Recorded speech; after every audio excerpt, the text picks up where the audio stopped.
in the football season, it really seems to be wrapped. Mm-hmm. But if we get one stadium, that displays something nice and pleasant before the game, that'd be nice. I think we'll give them a special KGAL award. Yes. That said, we are here in Woodburn tonight, and we are almost alone. The stands are beginning to, you can't say fill up, Scott. What would be a correct verb to use? The stands are beginning to... Well, people are starting to gather. People, we have to change the whole sentence. Yeah. A few people are coming in. At this point, the stands on the far side, which is a very narrow confine of bleachers on the far side of the stadium, those would be the Lebanon people who are seated behind the visiting bench, the Lebanon Warriors, and they would, I think, still at this point outnumber the crowd that is here from Lebanon. That'll change, but not by much. No, but I would agree. I would agree with that. There are definitely more fans. I see some fans, coming in the parking lot, coming in. But right now, I think there's more Warrior fans across the way. It's frightening. Woodburn has never attracted a good crowd for football. They have had their football problems.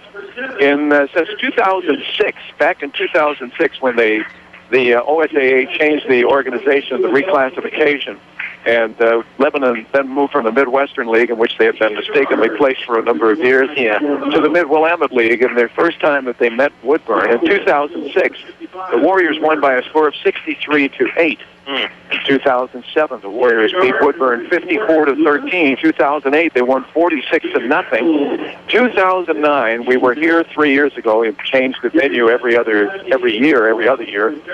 We were here and we were stunned as Woodburn, which had a long record of losing since the Mid-Willamette Conference started up. Something like, was it 40 games, Scott? It had to be. It was a lot. I don't remember the exact number, but 6, 7, and 8 would be 30 games, so maybe it's a little less than that. But when they met the Warriors in 2009, still winless, we came here, and Woodburn stunned us with a 33-21 victory. That's a game, so many games you'll say, you remember this, remember that. No. But I remember that game and sitting here and just being shocked by the fact that in the second half of that ball game, everyone had dominated Woodburn so far in league play, and that night Woodburn just ran all over the Warriors in that second half. It was just whatever Woodburn wanted to do, they were able to do it, and the Warriors could not get anything done that October night a few years ago. One that I'd like to not keep in my memory very long. And they used a double wing type of offense in which everybody is crowded up at the line. Right. There's a little bit of chicanery in the handoffs, pitching the ball. That worked for them. The next year they went back to a more of a spread quarterback-dominated offense. And again, Lebanon was on top 52-7. Last year's score was 53-8 Lebanon. So every year, with the exception of one, Lebanon has dominated this series. We have our national anthem, and I think it's a good time to take our first break of the night. We'll be back on KGAL. If you'd like to do it yourself or need helpful advice doing it, your neighborhood Ace Hardware and Contractor Center can help. Economy Supply Building Center has been that helpful place for over 58 years. Economy Supply Building Center, where Highway 34 becomes Tangent Street in Lebanon.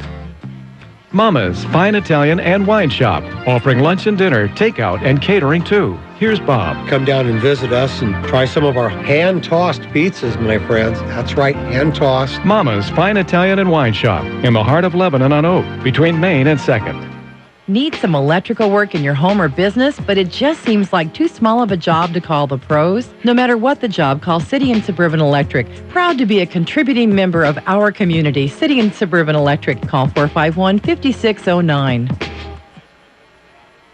Lassen RV at Albany has the new RV models on the lot now, ready for you to buy. Lassen RV Service Department has a new truckload of parts and accessories on sale just in time for fall fix-up. From changing a light bulb to rebuilding your entire RV. No job is too big or too small for Lassen RV in Albany, where friends send their friends. 1580 KGAL. Well, welcome back to Woodburn here tonight for the game between the Bulldogs and the Warriors. Woodburn has been dominated again this season. Before our break, we were just talking about the fact that in 5 of the 6 years in which the teams have met in the Mid-Willamette Conference, Lebanon has not only won, they have really slammed the door on Woodburn and won by one-sided scores. Yeah. We would hope that the same thing might happen tonight. Well, if you look at the schedules that Woodburn, the scores that Woodburn has had in the past few weeks here within the conference, 56-19 over against Corvallis. They lost and 56-13 last week against West Albany. Teams are starting to put up some points again, and you hope the Warriors can establish their running game, running up the middle to the outside, whatever. Just got to get a running game going, and they should be able to put up a lot of points. And they really need to tonight for their own mental game. The 56-13 score last week with West Albany winning, the score was 56-0 at the half. Yeah. When a team is up 40 points after a half of a game, then the clock starts to run. It was a running clock in the second half, and West Albany obviously took it easy. They could have really rolled up the points. But there's a team with Jake Lacoste who has already run well over 1,000 yards. They got to rest him some last week. They did. But the Warriors like to run, and one would think that tonight they will be able to run, pick up some first downs and some points, and hopefully get a victory here tonight at Woodburn. You sometimes feel sorry for Woodburn. They are dominated in football. Baseball has been a tragedy for them. This coming spring, they will be independent in baseball. They'll not be a part of our league. Right. The last few years, the mercy rule has been dropped in the Midwestern League for baseball. That's a 10-run lead in high school. That's after 5 innings. They're 7-inning games. And the mercy rule used to apply to everyone. 2 years ago, they dropped it for all teams except one, and that was Woodburn. Right. And they can or cannot, if they're trailing by 10 or more runs after 5 innings, stop the game. Right, and more often than not, they end up doing that. So they have problems in baseball and football, but it may be the ethnic makeup of the school. It's an area here in which there is a heavy Russian population, there is a heavy Hispanic population, and if you go over by the snack bar, which mysteriously is about a couple miles away, I guess it's to keep the fans healthy. I can still see it, though. It's a long walk to the snack bar. If you go over there, you will see on the side banners for state soccer champions, 2010 and 2011. Yeah, and that, very good. That reflects the ethnic makeup of the school. Mm-hmm. We mention always in basketball, when you're in their gymnasium, on the wall behind the scorer's table, they have their school sports motto in 3 languages, in English, in Spanish, and in Russian. And it was a very cool thing if you've never actually seen it. And they also have a pretty good basketball team in the past few years. Basketball, and again, that reflects the Hispanic players that you see now in the league, and the European players. Yeah, there's a lot of them. Are very dominant. So that's the story that leads us to football, and it's just not a popular sport here. They don't get a lot of people out. They have not been able to establish a dominant team. They won their first 2 games this year for the first time in 20 years. Wow. But they beat Jefferson 21-14. They beat Cleveland 14-12. It's not the Browns. It could be. It could be. But those are teams that also struggle up here in the Portland area. And it has gotten in the last few years that those teams, Jefferson, Portland, and Woodburn, regularly meet in the non-conference part of the year in baseball and football for good reason. Mm-hmm. Those are schools that also struggle. But once they hit league play, Corvallis 56-19, West Albany last week 56-13, leading 56-0 at the half. So we'll see tonight. Maybe that's unfair to talk about these one-sided games. We were shocked 3 years ago. You just don't think it's going to happen. Well, you definitely can't look past them. That's one thing the Warriors, they have to play the game. They have to respect the opponent. They remember what happened just 3 years ago. So you have to play your game. You have to score points. I really want the defense to play this tonight because the defense has kind of struggled the past couple of weeks. You can hear the spattering of applause, and that tells you what kind of a crowd here. It's spread out, and it is very thin. You could, in about a minute's time, count the bodies that are here in the stands tonight, but that's not surprising. It has been that way when we have come to visit Woodburn. If you look at the size of the players, they are really outmanned size-wise tonight. I think we do have a chance maybe to take a final break before the game. We'll take a 1-minute break. We'll be back. Should be game time tonight for the Woodburn Bulldogs and the Lebanon Warriors. You will come out a winner at Power Honda. Their talented staff will show you how easy it is to get the vehicle you want and the payment you need. Check out mypowerhonda.com. Call 928-0122 or just go in to Power Honda, Highway 20 east of I-5 in Albany, your Honda superstore. Making life easier and more productive, that's what Len Benton Tractor can do for you. And it all begins by discovering how the full line of Kubota equipment can help. Len Benton Tractor, we're still doing business the American way. Highway 99E Tangent. Has your stove lost its heat? Is your fridge or freezer no longer cold? Does your washer leave soap in your clothes, or has your dryer stopped tumbling? Then who are you going to call? Like New Appliance at 259-1131, of course. Like New Appliance, where every appliance shines like new. You'll always get your money's worth where the food is fresh and original at Ixtapa Family Mexican Restaurant in Lebanon. Roberto and his staff will provide a fun and affordable dining experience. So visit Ixtapa on the corner of Highway 20 and Wheeler Street, where parking is convenient and the atmosphere is sweet. Your Mid-Valley home of the Lebanon Warriors. News Talk 1580, KGAL, Lebanon, Albany, Corvallis. Back at Woodburn High School, the Warriors have 1-2 in league play as they lost their most recent game against Crescent Valley last week, 23-20. A couple of things in that game. One was an interference call. I know you were outside the press box because it was too narrow. Rob and I were in there, and we get first call. Yeah, I'm just a fat guy. I get shunned to the upside. You're the youngest of the group. That's true. But that interference call against the Warriors near the goal line, in which DJ Canoose was looking back at the ball, and as he went to try to intercept the ball or knock it down, he backed up into the intended receiver, and the intended receiver stumbled to the ground.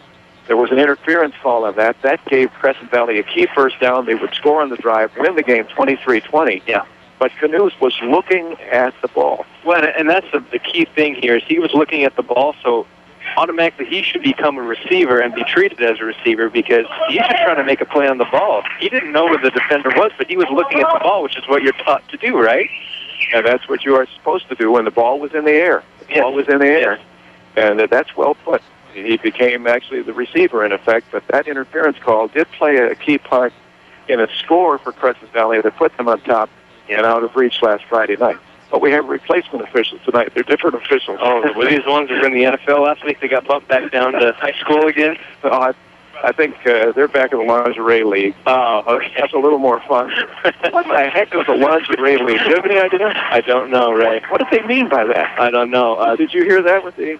I saw like on MSN there was a video of some girls playing, in lingerie type stuff, and the girl just like tackles a girl, but I don't know. That's where the officials came from? I don't know. Or was that a joke? I mean, I heard it mentioned several times that officials were from the lingerie league. There was something. I don't know if that's what it's called, but there were girls playing football, and one of the girls just plows over another one. They're wearing pads and helmets and stuff, but maybe that's what they were talking about. I don't know. Well, Jamin Pravatsky and Jake McConnell will be back deep for the Warriors, standing at their own 10-yard line.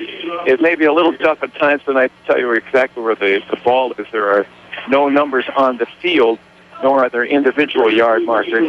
And the numbers, there are a lot of different numbers, so we're going to have to, it's going to be a little bit of a challenge tonight for names. The numbers on the players, for some reason, if you look at the roster and the numbers they'll be wearing tonight, we understand are really scrambled. Yeah, they said they got some new jerseys recently, and you occasionally hear a difference between my call and what they may say on the PA. That's why. Here's a bouncing kick that was taken by one of the up linemen of the Warriors, who will hit to the 40-yard line, taken at the 30 by Destry Klein. We've not heard that name this year. No, Destry Klein is a 6'1", 160-pound senior.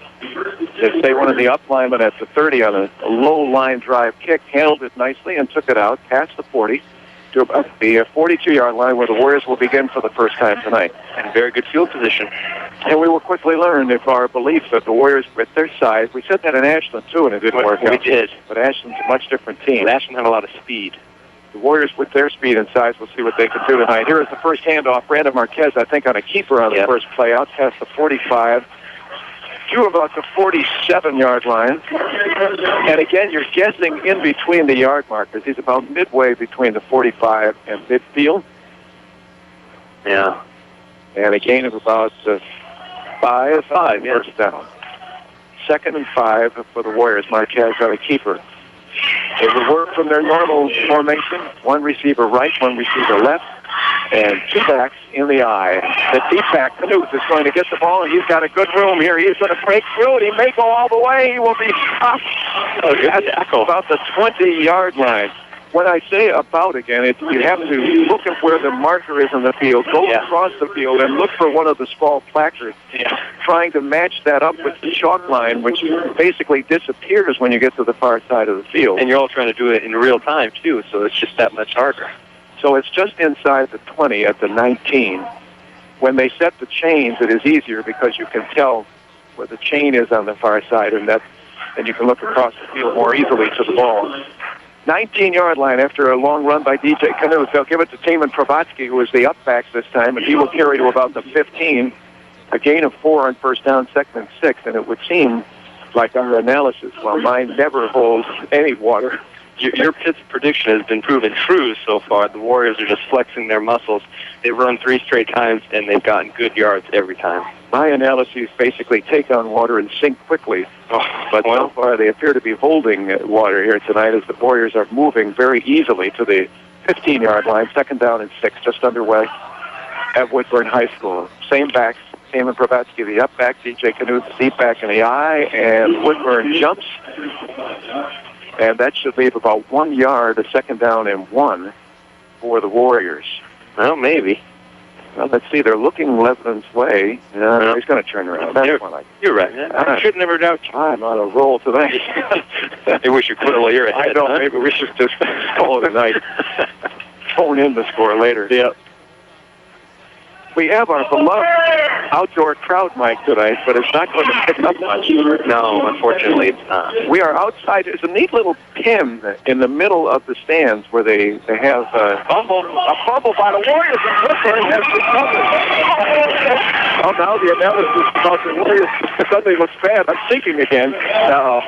Well, that was, it was kind of botched handoff by Brandon Marquez. He faked the option. It was going to go out for an option pitch and just lost the ball. Woodburn recovers inside the 15 at about the 12. Let's say the 12, maybe the 11. It'll be 1st down and 10, so the Warrior drive, which appears so easily, ends in a fumble. Well, encouraged by the ease with which they move the ball, but not by the fact that Woodburn able to strip the ball and recover. Sergei Yakas is the quarterback. He will hand off to Martin Ray. Martin Ray has a hole, and look out, he's got the ball. He's on the sideline. He just run him up. He's close to midfield. He will be knocked out of bounds sideways. There's a flag back here about the 30-yard line. We'll see if there is probably a hold. Maybe a block in the back on the run. Also, a long run inside the ball would be inside Warrior territory, inside the 45-yard line, but there is a flag back at close to the 27-yard line. It is a hold. It is a hold. And it will be against Woodburn, and that ball will come back. Inside the 15, all the way down inside the Warrior, their own 15, inside the Warrior 45 on a run by Martin Ray. Yeah, we also described the only time 3 years ago when Woodburn was able to beat the Warriors, and that's exactly what they did. It was, and that's scary to see how easy that was. There was a hold there, obviously, but it still, Ray hit that hole pretty fast, and it's weaving in and out of the Warrior defenders. This year so far, the Warriors have been pretty good at stopping the run. It's been the pass that has been hurting him, so we'll see what happens here on this drive, but not a good first start for either team, really. He outran the defenders and eluded the defenders with several good moves on that run. He did. But it will be for naught because that ball is coming a long way back here. It'll be back at the 17-yard line. So, I mean, they did gain about 4 or 5 yards on the play because it's obviously a spot foul. So they'll pick up 5, 6, I guess I say 6. 5 or 6. And it will be 4 yards for the first down here. First down still. And there's a sideline warning on Woodburn also. Don't know what that was about. Yeah. Nobody knows what that was about. Yeah, I just caught the end of that signal, but that's right. That's a sideline warning, sideline interference. Okay. Finally ready for another play. Yeah. First down and 4. Sergei Yakas this time will be under center. Goes back, throws immediately, throws to the right flat. He has a completion, and the Warriors will be on that defender quickly and will hold him to maybe a couple of yards. A quick little, screen pass to the outside. Only got a couple yards. Good job by the Warriors' pursuit defense there. Who did they say that was? Number 4, Ellington. Oh, it's Ellington. Excuse me. Yep. Nate Ellington. They did say that would be one of the favored receivers tonight. From the far side of the field, of course, that's been our fortune for so many games. Sergei Yakas will hand off straight up the middle, and the Warriors are going to And not holds. I believe he may have gotten the first down. I was going to say they might have stopped him in the backfield. I did. That judge. Yeah, the judge on the sideline over there. That's first down. Just got past the first down marker on the far side of the field. And the ball should be just shy of the, well, it's at the 24. It's just shy of the 25.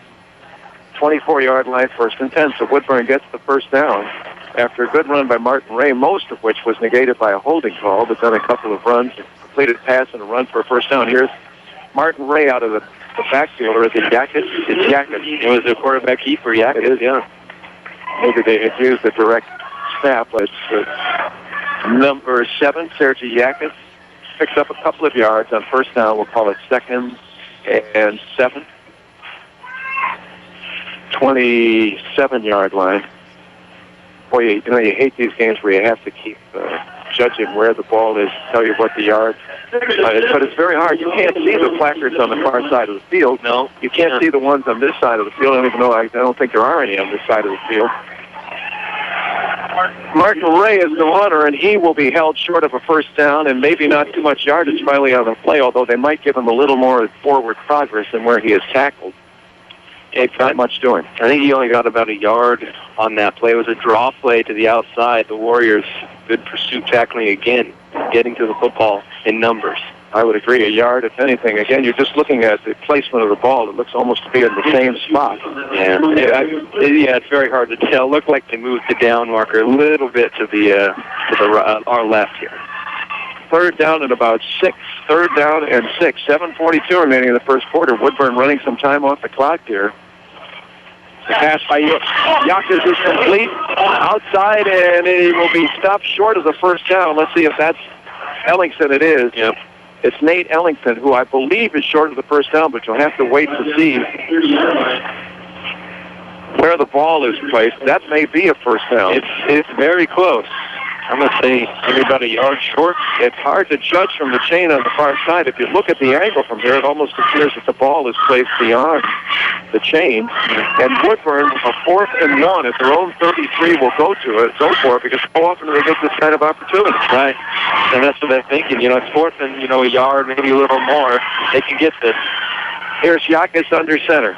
Will it be a quarterback sneak? It is. He goes straight ahead, and he got the first down with a dive right through the center of the line. The foot blocking up front. And that looks like Eric Luna, if the numbers are correct, 5'8", 200 pounds. The lines are not as large, neither their defensive nor offensive lines, although frequently you see players going both ways in high school, but on neither side are they bigger than the Warriors. But that was just a straightforward strength push right up the middle. And, sir, he really did need a full yard, so that was a good push by the offensive line there. Sergey will operate under center again. Will drop back to throw. Looking. Flushed out of the pocket. Throw, wide open pass for everybody, and maybe almost intercepted. Well, that was a very poor decision by Yakas there. Wow. He threw that one straight up in the air, and the only people near it was white jersey Warrior players. There were 3 Warriors spread out about inside the 45 and the 50, and Taman Pravatsky, like a wide receiver, was the one making the run at it and dove and had it go off his hands. That ball was just up for grabs. It really was. He could have threw it more towards the sideline, make sure nobody catches it. He got lucky there. There wasn't anybody there except the Warriors, but Taman could not quite hold on. But it's incomplete. It's a 2nd down and 10 from their own 35. This time from the shotgun for Sergei Yakas. 3 receivers to the right. He'll roll to the right. Actually, it's the direct snap to Martin Ray. Ray down the sidelines gets a little still pushing, and the Warriors finally push him back. But once again, he showed good elusiveness of avoiding a tackle after just a couple of yards, and looked like he might have a burst for a first down. But then a gang of Warriors holding short of the first down. Yeah, Martin Ray, he's listed as 5'10", 155 pounds, so he's a small guy back there. He should be in between the tackles. Picks up 9 yards on the play. It will only be a yard short of 3rd down. That was the direct snap to number 1. I thought they might have used it earlier, but that was a snap to Yakas, but this time you can see the number 1. Yeah, and you have to imagine this is going to be 2-down country again to get that 1 yard. Backs in the eye for this formation for 3rd down and 1. Yakis will hand straight ahead, and if that's Martin Ray, he's got the first down. Again, right up the middle, and they're able to get a good push and to get the first down. That didn't look like breaking, or was it break? No. It was number 10, Lopez. Yeah. Rico Lopez. 5'2". Wow. Yeah. This is what they did 3 years ago to get a victory, 33-21, another first down, as they have been, when they wanted to. They've been able to control that line and push forward. Here's Martin Ray out of the backfield, and again, he gets a good hold to run through it. He is tough to bring down. He will get maybe 8 yards on first down. Right now, Woodburn is just winning the line battle right now in the trenches. They're just pushing and having their way with a much more taller and bigger and physical Lebanon defense in front right now. Martin Ray, 5'10", 155 pounds, but he's got good speed. And it may be one of those Chris Rogers type of things where he's kind of small and he's getting through that line. But he keeps the legs going, and that's the big thing. And they can't find him. Here's Ray again off the right side. He should get the first down. It is be very close, and I think he's got it. But look at that last surge. He should have another first down, and it will be inside Warrior territory. Get a major. Well, maybe. Yeah. And so inside the 45, down to about the 42 and a half, right between the 40 and the 45, first down. I must say, I'm pretty shocked right now what Woodburn has been able to do, because if you watched last week against, what was that guy's name for Crescent Valley, number 3? Lassen. Yeah. Go on that in a minute. Here's Martin Ray again. He'll try the left side this time, and this time the Warriors do a good job of meeting him closer to the line of scrimmage. He'll get a couple of yards, but then he was not able to scramble through that initial hit as he's done every other time tonight, but he'll pick up a couple on first down and call it 2nd and 8. Last week, Lassen got a few, that 1-2 good runs early, and then the Warriors met them in the backfield. They're just getting no push from the defensive front right now. Just 2 receivers left, tight end, and 1 running back in the shotgun. They take the one handoff to Ellingson, and they give to Martin Ray on a counter to Ellingson. They beat the counter. But then straight ahead, actually off left tackle for Martin Ray, picks up a couple more, but now, well, maybe not anything. Let's see if they pick that ball up. No, yeah. He gained maybe 1. The Warriors have moved it back a little bit, of course. Of course. The official comes and moves it downfield further, closer to the goal line, the Warrior goal line. That will be at the 40, maybe the 41. So they've only gotten maybe 2 or 3 yards on the first couple of downs. It's the third and the first really long for them. 3rd and 7. 3rd and 7 as Yakis is under center. Just 2 receivers to the left, back to the eye. He will fake the handoff, play action, go back, and he throws his elbow and a man open downfield. Oh! He dropped it. Oh, he dropped it on the far side. I'm sorry. I thought he'd grabbed that ball. Yep.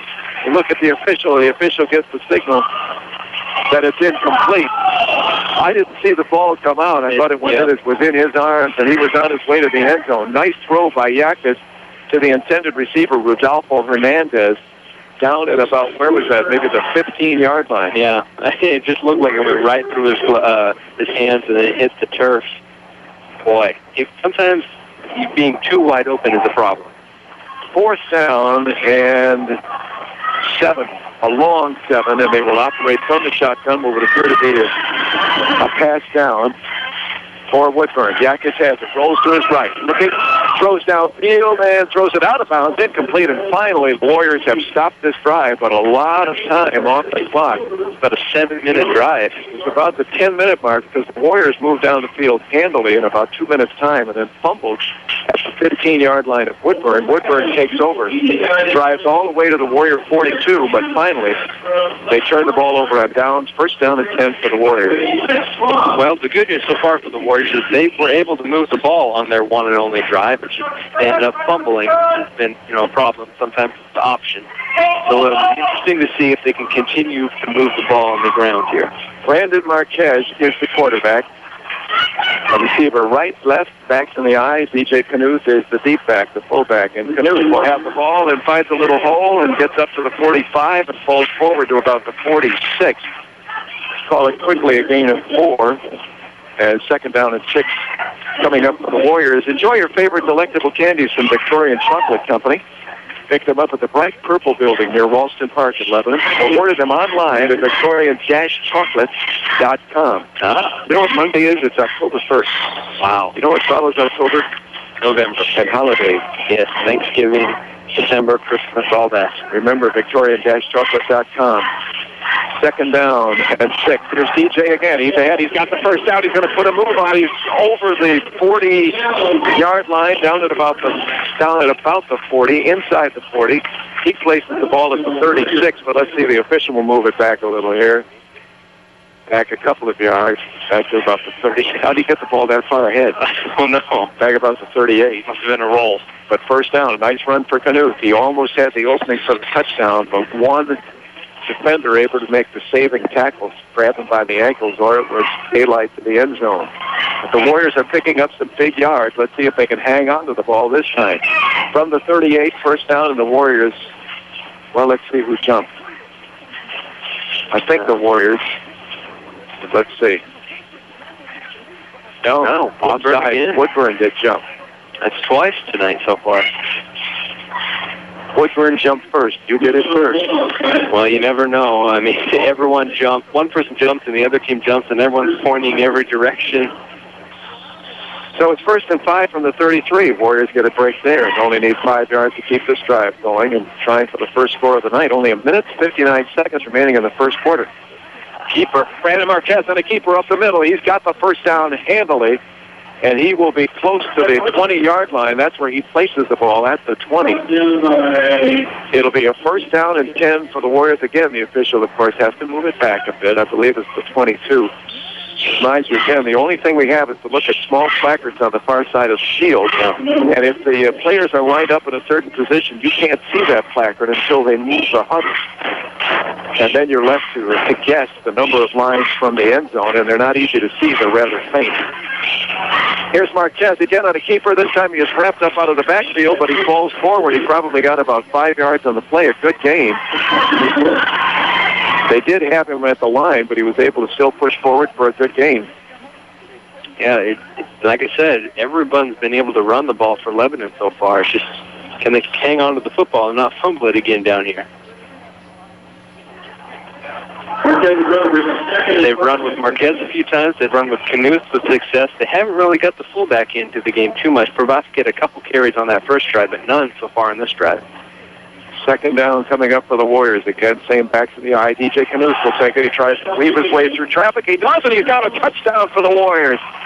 Boy, did he weave his way through traffic. He did. He just disappeared from our view, and all of a sudden, out of a host of blue and dark, the jersey's a little bit darker than the trousers, the dark blue jerseys, he emerged free with no one touching him and into the end zone.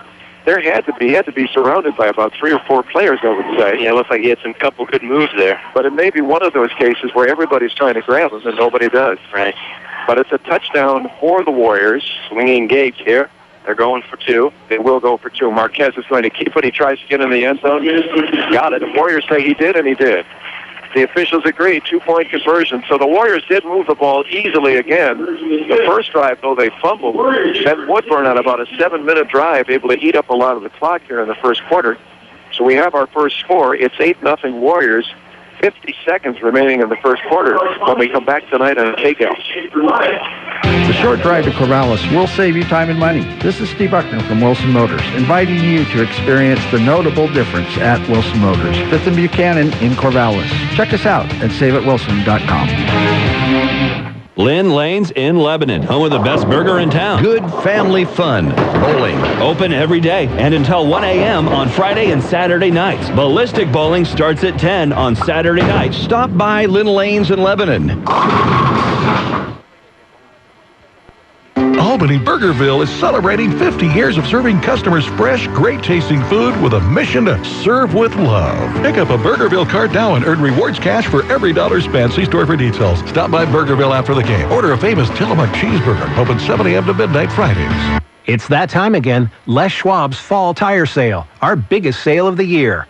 Come in and get great deals on some of our most popular tires. But hurry, the Fall Tire Sale ends October 31st. Les Schwab. Doing the right thing since 1952. 1580 KGAL. There is a football at the 40-yard line. Yes, there is. And Alan Ma was the one who said it there. Is Alan? Fletcher Bellinger. No, Allen placed the ball there, but it's Fletcher Bellinger back to do the kicking. Well, that is Ma, 13. Well, that's 41 did kick it. It is Fletcher. Taken on a short kick, about the 35-yard line, and up to maybe the 40. Is it the 40? 30 or is it 35? 35. So 37. Taking about the 30 on a short kick. And return for about 5 yards, 35-yard line. Warriors trying to get some other kickers involved in the game, get a little practice in game action. It's usually McConnell that kicks off. Sergei Yakis, number 7, is the quarterback. And they have one running back this time and no receiver, so it's a running play here. Should be Martin Ray. It is. He weaves his way past the initial line. A good job when he hits that line. He's done it several times tonight of either going left or right and then getting some good yardage. And then even when he appears to be wrapped up, getting more as he picks up maybe 7 yards on that first down. Well, the key for 2nd and 3. Key for Woodburn right now is they're winning first down. They're getting 7, 8, 9 yards on first down, making much more manageable 2nd, 3rd down.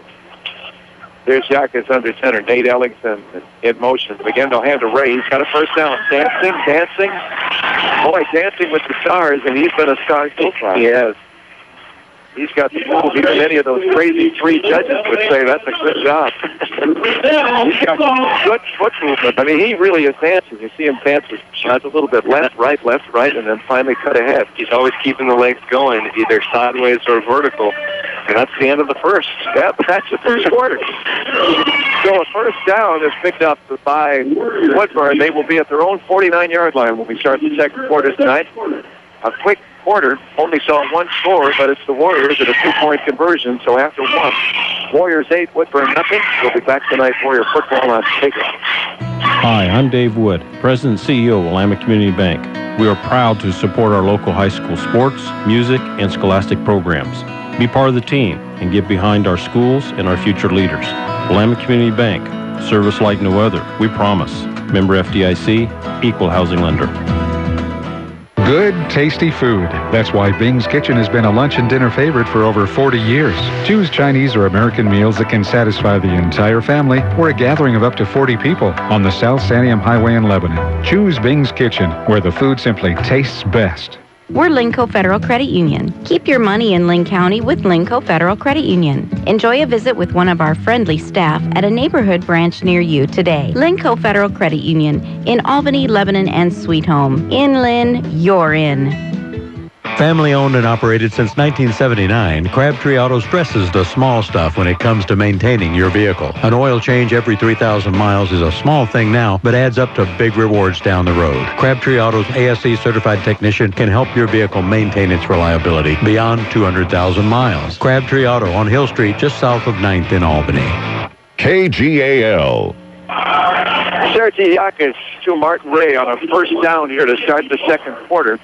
And this time, Martin is met perhaps in the backfield. He may have gotten to the line of scrimmage. It looks like they're going to set it just maybe a fraction short of the line of scrimmage. So second down, a little more than 10. First time that they've really been able to stop him at the line of scrimmage. Martin Ray gets nothing on that one. Start of the second quarter, 8-0. Warriors leading. Woodburn with the ball. This time out of the shotgun. Yakis, a high snap. Hands to Nate Ellington on a end around, a counter play that has worked so well for the Warriors, and it does not work for Woodburn. Probably slowed down by the fact that it was a high snap, and it seemed to be bobbled off the hands of Yakis, who was lucky to grab it and meet Nate Ellington just as he was coming around from the left end. But I think it slowed the play down a little bit before he was able to grab him in the backfield. Silver down for 14, West Albany nothing. 3:40 to go in the first. Whoa. Their defense is for real. But that may be the answer already. It might be. That may be what we wanted to do with win tonight. It may be all one-sided Silverton. Here's Yakis back to throw. Throws over the middle. It's intercepted. Intercepted by Riley Wessel. Well, Wessel at the 45-yard line. Let's do it. Unfortunately, that's going to be roughing the passer, and that one's going to come back. Oh, there's a flag in the backfield. I didn't see who it was. Personal foul, roughing the passer. And it was 43, I think it's Newt, right? Yeah, no, it's Rappe. Luke Rappe came in late and hit Yakis after he released the ball. I saw it. It was. Riley Wessel, I was watching the throw, and Riley stepped right in front of the intended receiver at the 45 for an interception. But it will not go the Warriors' way, as the pass interference call will bring it back for Woodburn. By the way, if Riley's grandparents are listening, we got an email. Now they're going to give the call again. I don't know why they... That's nice of them. Many times we can't see the call. It'll be a first down. Riley Wessel's grandparents sent us an email, and I saw it earlier this week, Scott. And, I'll be 35 in a couple of weeks, and it's starting to slip. I don't remember where they were listening, but wherever you are in the U.S., wherever you are, your grandson just made a nice interception, but it will not go down in the books because of pass interference against the Warriors, but a nice play by him to step in front of the receiver. And that's really too bad for the Warriors. One, because they got the interception. Two, it's 3rd and long, so you never know what is going to happen after that. It's just a bad break by the defense. They're listening on the Internet, by the way. They're screaming on the Internet. Here's it. Mark Ray and a handoff. Ray's got a lot of room. He breaks free and good ankle tackle. And the saving ankle tackle by Brandon Marquez. Well in territory. That's at the 25. First down. The 25-yard line, 1st and 10. And another good move by Mark Ray. Much of that on his own because he has great quick lateral movement to escape tackles. So 1st and 10 on the 25, and Woodburn moving again. They moved the ball well in the first possession, but finally got stopped on downs. Here's Mark Ray trying a little dance again right and left. He does get a couple of yards. Well, and that's the thing that hurts the most about that, roughing the passer call, because the Warrior defense had great first down and second down on that drive, and were able to force a 3rd and long pass. Just bad luck. Not much of a gain. And maybe at a yard. Maybe even a half, because it was just on our side of the 25. Now the tip of the ball is just on the other side. And 2nd down for Woodburn.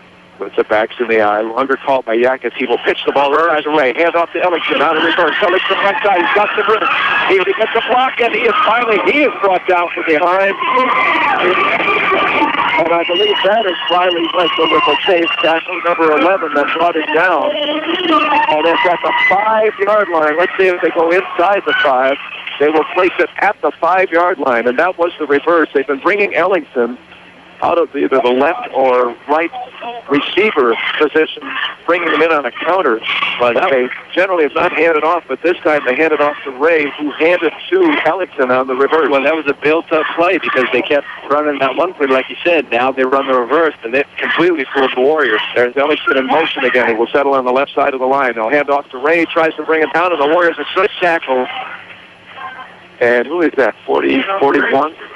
And that's the young man that kicked off Klein a few moments ago, right? Was it Destry Klein who kicked off? That's 41, if that's what you... Oh, I thought that was 41. Was that 41? You just said 41. I couldn't see it. There was a pull there. Yes. So, yeah. Okay, then that's Klein. Loss of about just 5 there. So 2nd down and goal to go from the 10. It is a loss of 5. Let's see if the Warriors can hold here. Up 8-0. Backs the throw is Yakis. Looks out here. Throws toward the end zone, man. That's a touchdown. 8 Ellington. Hard corner of the end zone. Brandon Marquez did not keep up with him, and it's a touchdown. Well thrown by Yakis. Touchdown. I was watching him come out before the game. He throws a nice The thing that's been hurting the Warriors all season, the inability to stop the pass, and we saw it right there. 8:29 remaining in the second quarter. A good drive, but of course, as pointed out, assisted by that roughing the quarterback. Otherwise, it would have been a 4th down. No, well, it wouldn't have been. It would have been intercepted by Riley Wessel. Warriors would have taken over, but instead Woodburn continues to drive. They get the 10-yard touchdown pass. They'll go for 2. Yakis is going to dive for the end zone. If we are tied at 8, and Yakis, Sergei Yakis spins his way through some Warrior tacklers, and we are tied at 8 with 8:29 remaining in the second quarter. And a team like Woodburn is very dangerous when you give them life because they don't see life that often. Right? They have it tonight. Tied at 8. We'll be back on KGAL.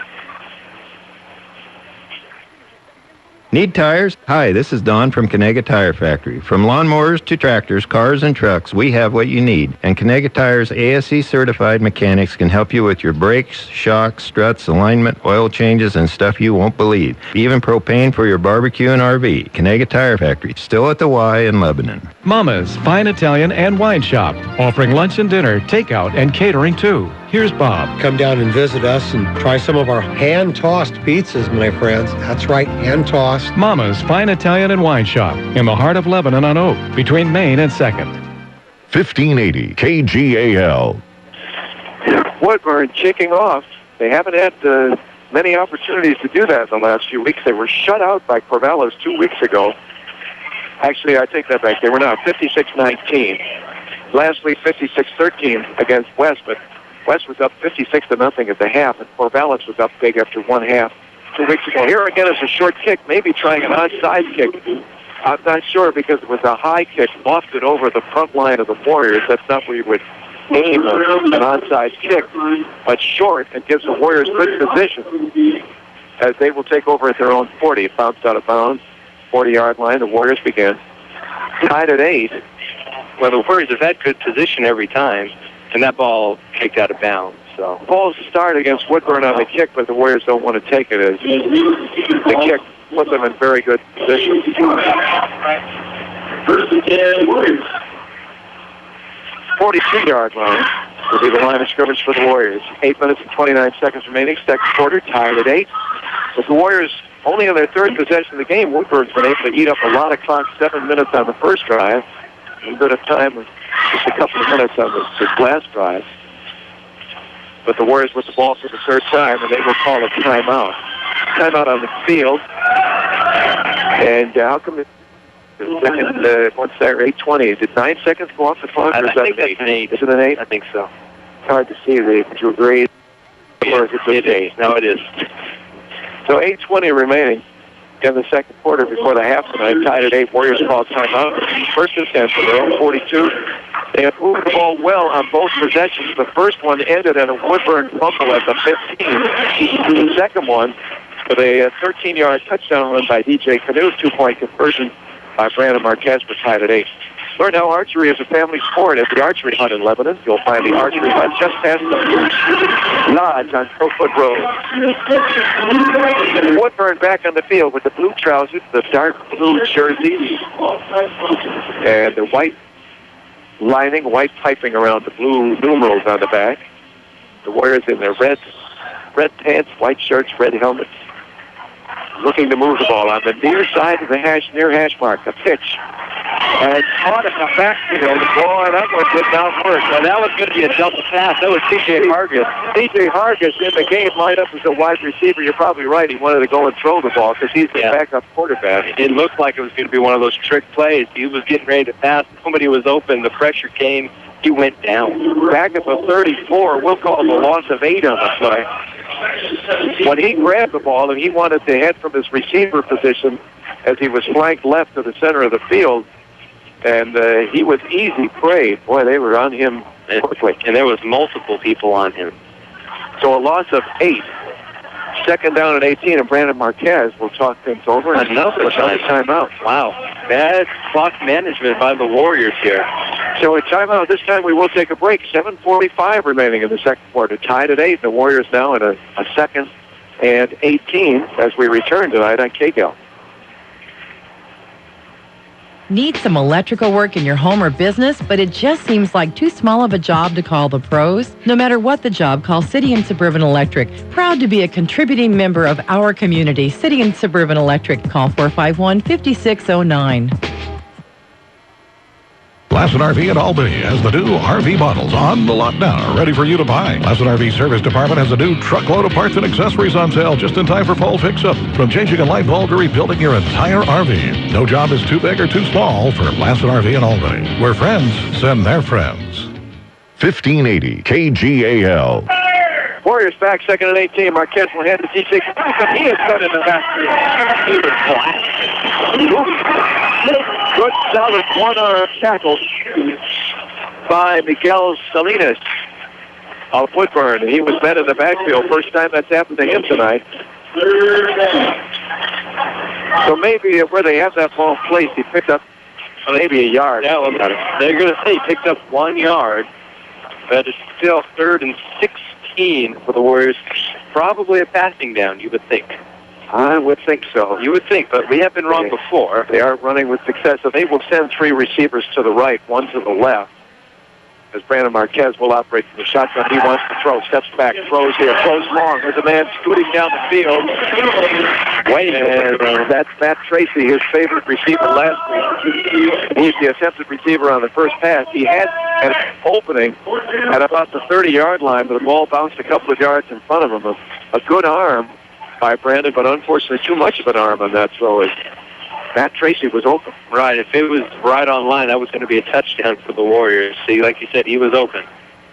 A little bit too long, unfortunately, and another punting situation for the Warriors. 4th down and very long. It's not another one, the first punting situation. A long 16 here is Jake McConnell. Will stand back at his own 25, and Jake gets a low snap. You can maybe, I don't know if the crowd picked it up. You can hear that come off the foot, but it gets a good roll down to the 31-yard line. That was Tim Farrell, 35, that kicked that. That was not McConnell. As Jake went on, we did see him on the field earlier. I know we saw him warming up. Yeah. But he has not done. He has neither done the kicking, kicked off, nor punted on that first punt of the night. That you could hear the ball come off of Tim Farrell's foot. Yeah. Luckily, he got a pretty good bounce and roll after the fact. But yeah, it didn't sound very pretty. It's like if your team can't handle the curve, where Clint Eastwood says you can tell the kid can't hit a curve by the sound of the ball coming off the bat. The sound of the ball coming off the foot was not good. Here's Martin Ray straight ahead, and Martin weaves but picks up a couple. The Warriors doing a better job of coming up from the linebacker positions and hitting him after he gets through that initial line of scrimmage and stopping him. But he does pick up a couple of yards.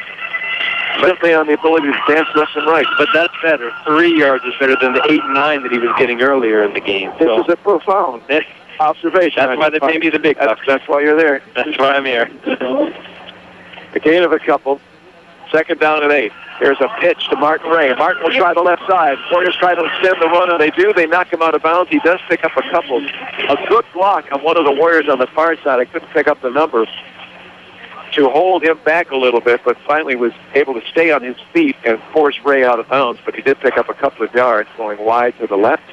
But that's good for the Warriors because you want him to go to the outside because the Warriors have pretty good speed. And the thing that Martin Ray's been doing, he's been shifting a lot, shuffling his feet in between the tackles. So if you can get him out in space, you have a better chance of making a play. It is 3rd down and about 6 now.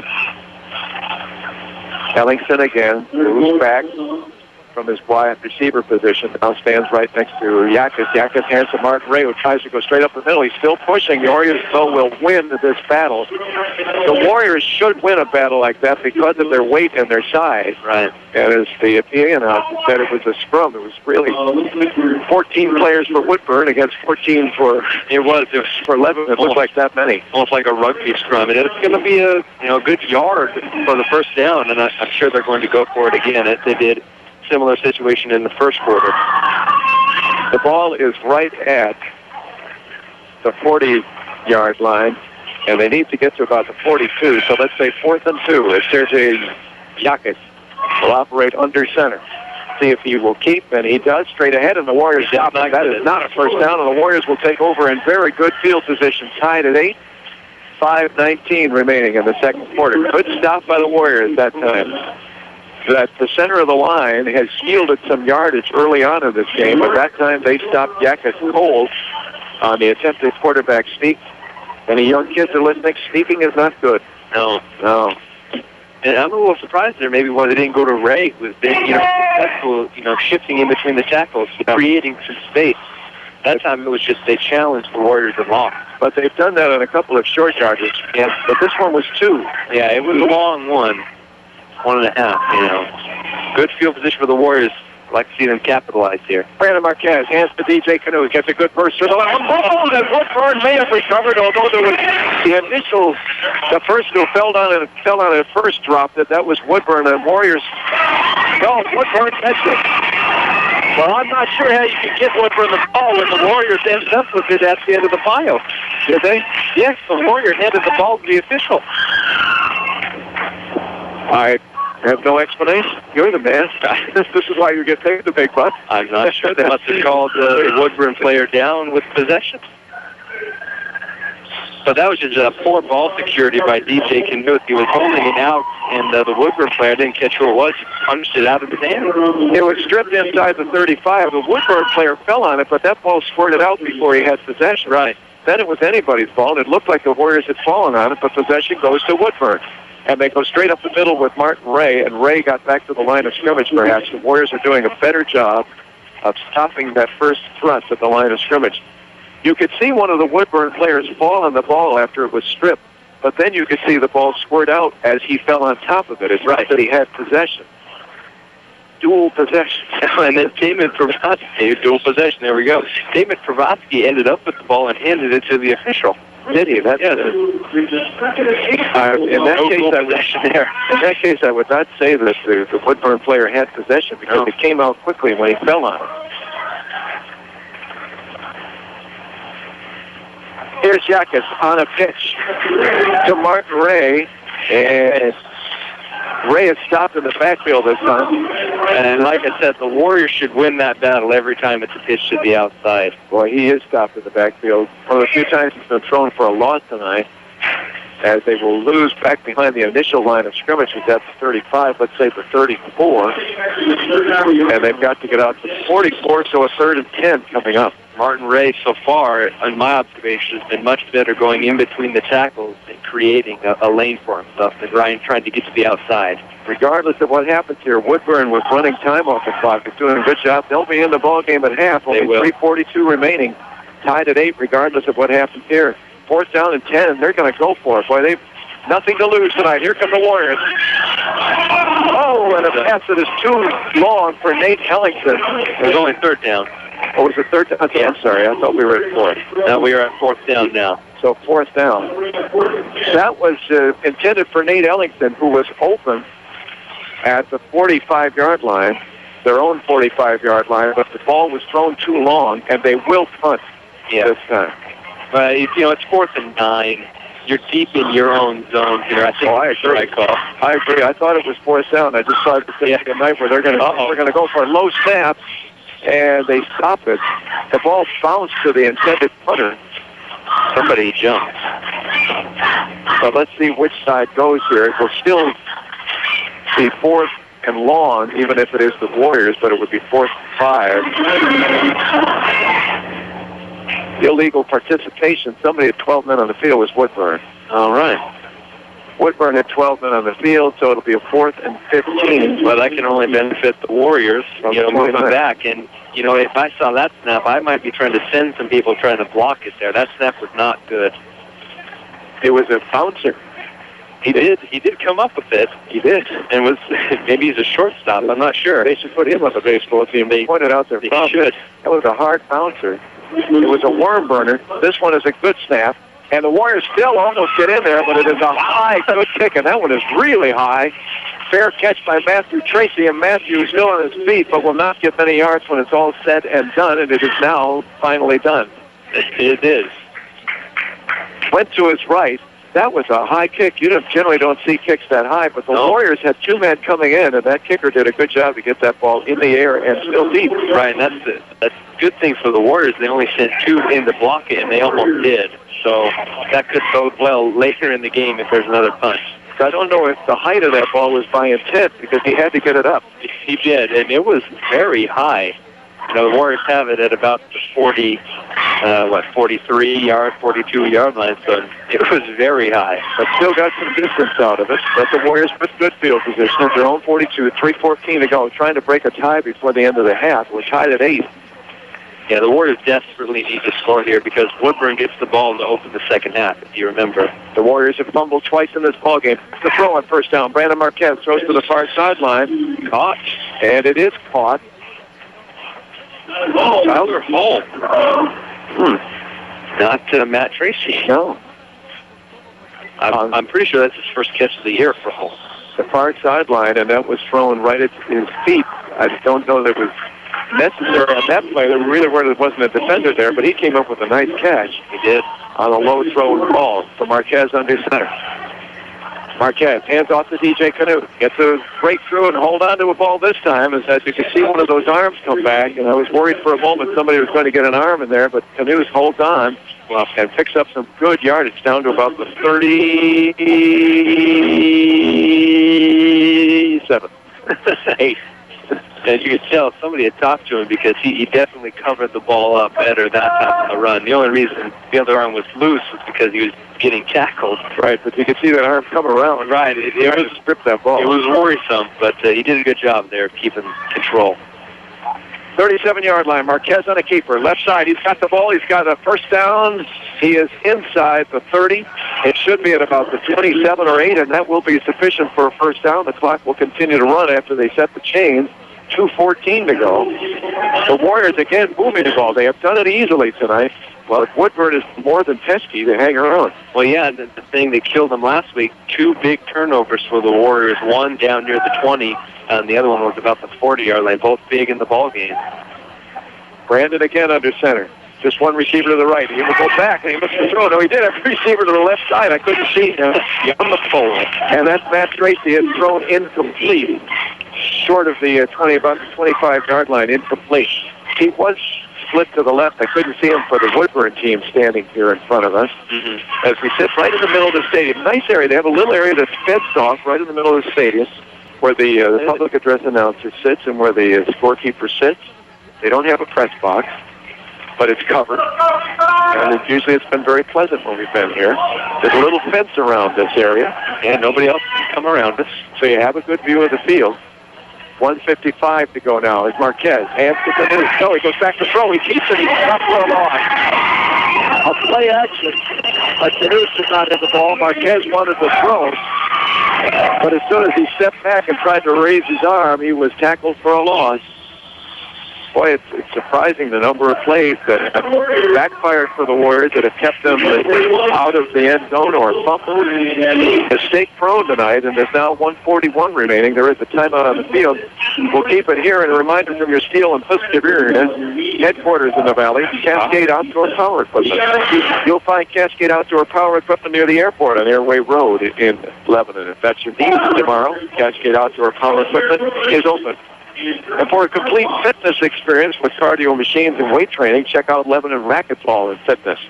Open 7 days a week, 24 hours a day. That's as long as you can be open, right? You can't be open much longer, I don't think. Your analysis is always, there's the money again. It's the big bucks. That's why I'm here. Look for Lebanon Racquetball and Fitness on Sherman Street in Lebanon. You can't get this kind of analysis anywhere else, really. No. One of a kind. They have taken away my fitness headquarters last Saturday. A little note in the newspaper said, we found blue green algae in the Fern Ridge Reservoir. 6 o'clock, I was out with Enzo, the beloved yet very peculiar Cheshire Labrador. Yes. Saw it on the paper. It broke my heart. Well, I'm glad you saw it before you decided to go to the reservoir. I'm sure they must have posted clothes a sign. You would think. You would hope so. Be your luck, they wouldn't have. 3rd and 15 from the 33, out of the shotgun for Brandon. Back to throw, has a man open. It's Matt Tracy. He's got it for a first down. It's deep in the territory of Woodburn. Back, I believe that'll be the 10th. And that ball was tipped at the line of scrimmage. You saw the trajectory change, and Matthew Tracy did a good job coming back to it. First down from the 10 as they set the chain. It'll be a first down and goal from the 10. First and goal for the Warriors, trying their best to break an 8-8 tie before the halftime. Now there is plenty of time. Looked a little worrisome when they're at the 33 just a couple of seconds ago. But that pass goes 23 yards to the 10 and a first down and goal from the 10. As Marquez goes back and spikes the ball to talk things over here. I guess so. There's still 1.5 minutes left in the first half. That was odd. No, it would seem curious to waste it down. You might need 4 downs to get into the end zone. That's almost like calling a timeout. They've already called a couple of those. Well, they're out of timeouts. Yes. But, I mean, it's almost similar. You don't have the timeout, so in this case, it's almost like they wanted a timeout. They have no timeout, so he spiked the ball. Because he went to the sidelines and talked things over. So I think he was just trying to stop the clock and like a timeout. I don't know if I've ever seen that before. Hopefully that down doesn't come back to hurt them here. Riley Wessel splits to the left. The lone receiver. As Brandon Marquez will go back to throw. He rolls out. He wants to throw into the end zone, and it's intercepted by Woodburn. brought down at about the 4-yard line. There was a receiver. That's probably Matt Tracy. I think it was Matt Tracy in the end zone. But there were two defenders standing right at the goal line, and Brandon threw it right to one of them. It was short. He would have had to put some loft on the ball to hit the receiver, but he was open in the end zone. Yeah, you got to give a little credit to Brandon Marquez for even being able to complete that pass. Play action has fooled nobody on the Woodburn side tonight. That time they almost got to him. They got to him a couple plays ago. They ended up having to rush the throw and threw it into a load of Woodburn Bulldogs. The worst possible outcome for the Warriors, another turnover. From the 5-yard line, first down, 1:20 to go. As they will send Martin Ray, I believe he's always the runner of choice, and it looks like him weaving his way, and the flag comes down late. There's going to be a personal foul, I would think. When a flag is that tardy, usually it's some action after the play ends, but we'll see. And which side, we'll see. 1:11, 1:11 remaining.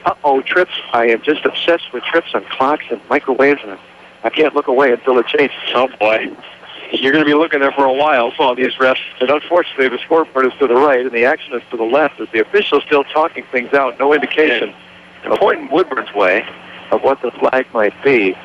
But I would think maybe a personal foul of some kind with that late personal foul against Woodburn. It's Woodburn, yeah. The flag came out after the ball. Everyone had piled on top of the ball. Martin Ray with a short gain. And generally that's going to be a miscue on somebody's part that will cost them a personal foul, and that will be against Woodburn. So 1:11 left. And the ball, it's second down. Back at the...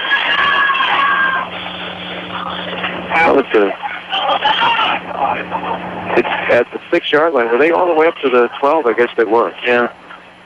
The 6-yard line, and Martin Ray still pushing his way through on the left side of the line. He picks up a couple of yards. Well, right now I would assume Woodburn is just very content to go into the locker room tied at 8 right now. They should be about 3 yards short here, I would think, of a first down. And if you're just joining us again tonight, it's adjustment. You can use the chains on the far side of the field to tell where the ball is. Then you look at the ball. There are no numbers on the field. There are no individual yard markers.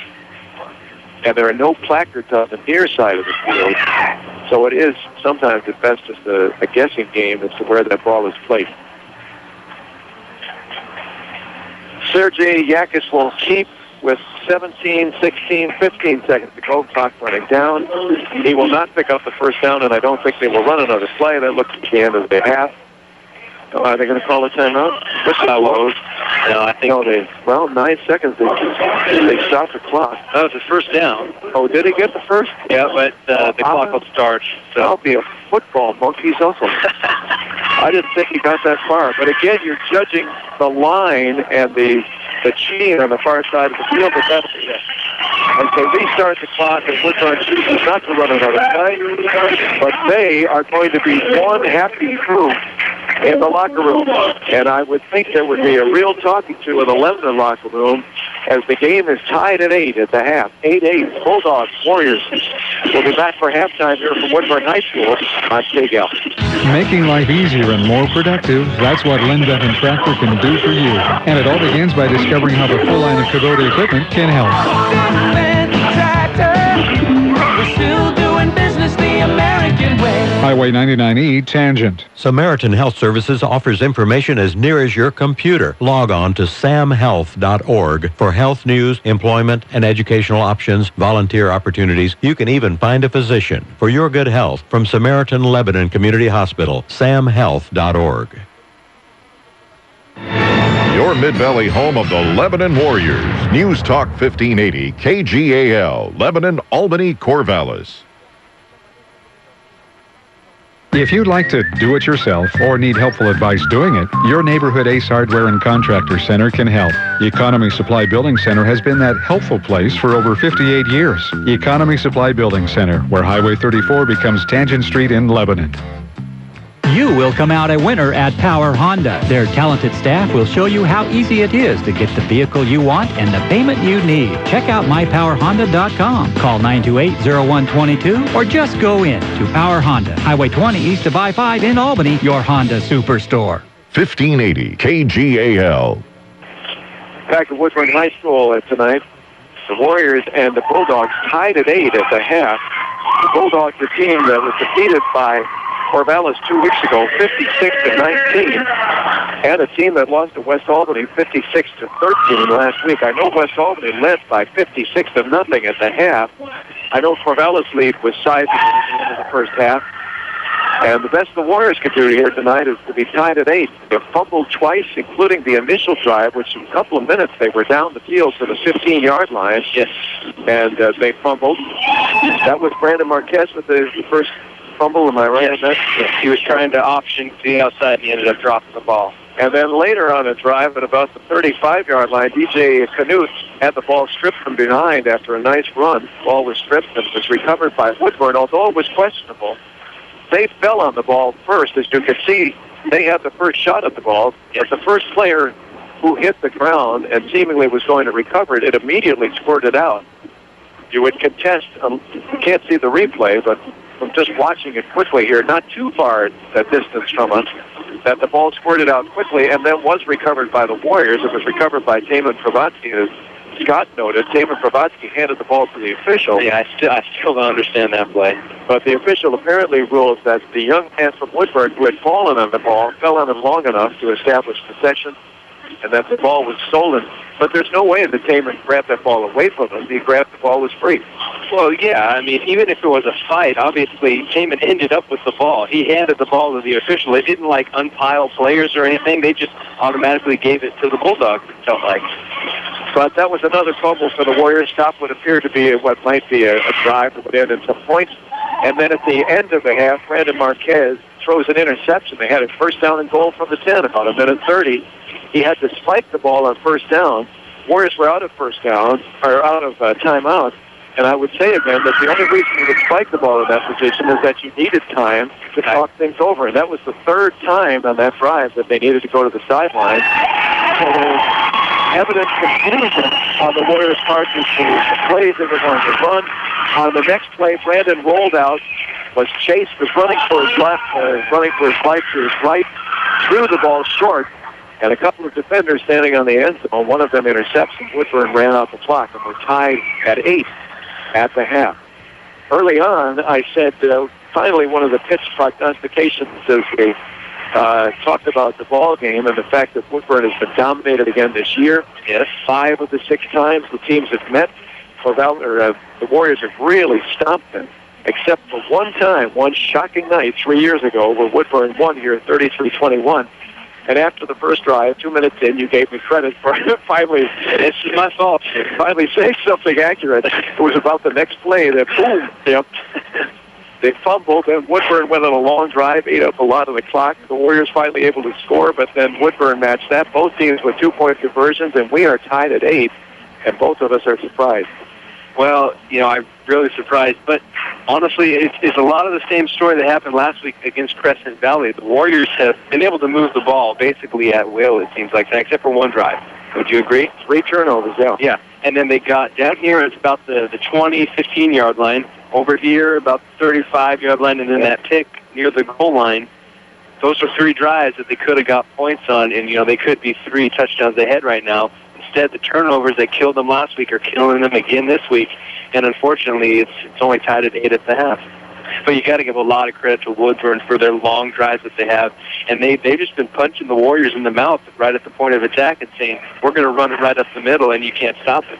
And Martin Ray, who has done a terrific job as the running back, and even though they've not put a bundle of points on the board, what he has done, the number of first downs that they have been able to accumulate, he has helped them to eat up a lot of the clock and to keep that score tied at 8, and at least hold to a minimum the number of times the Warriors have had the ball, and then 3 of those times they have turned it over. R.J. Armstrong and Associates are masters of underground and excavation work for individuals or commercial business. Excavation, underground work, probably that's something you could do on your own on the weekend. If you need it done, call R.J. Armstrong, 541-451. 42-86. And we should mention here early enough on this Friday evening that Estapa Mexican Restaurant is open for business. Of course, best Mexican restaurant in town at the west end of Lebanon's Main Street, open at this moment. About 9 minutes, 22 seconds till the initial end of the clock, and then they'll put another 3 minutes on. Why they just don't add the 3 minutes to start with, we still don't know, and we ask it every week, but nobody cares. Nope. We're at halftime tonight with the score tied at 8 here at Woodburn High School. We'll be back in a moment. Lynn Lane's in Lebanon, home of the best burger in town. The place to bowl is Lynn Lane's Bowling Center on South Main Road in Lebanon. And the people are real nice. And the Head Pin Restaurant, I'd go there even if the bowling alley wasn't attached. Good family fun. Bowling. Albany Burgerville is celebrating 50 years of serving customers fresh, great-tasting food with a mission to serve with love. Pick up a Burgerville card now and earn rewards cash for every dollar spent. See store for details. Stop by Burgerville after the game. Order a famous Tillamook cheeseburger. Open 7 a.m. to midnight Fridays. Porcupines are cute, but they can ruin your tires if you run over their tail.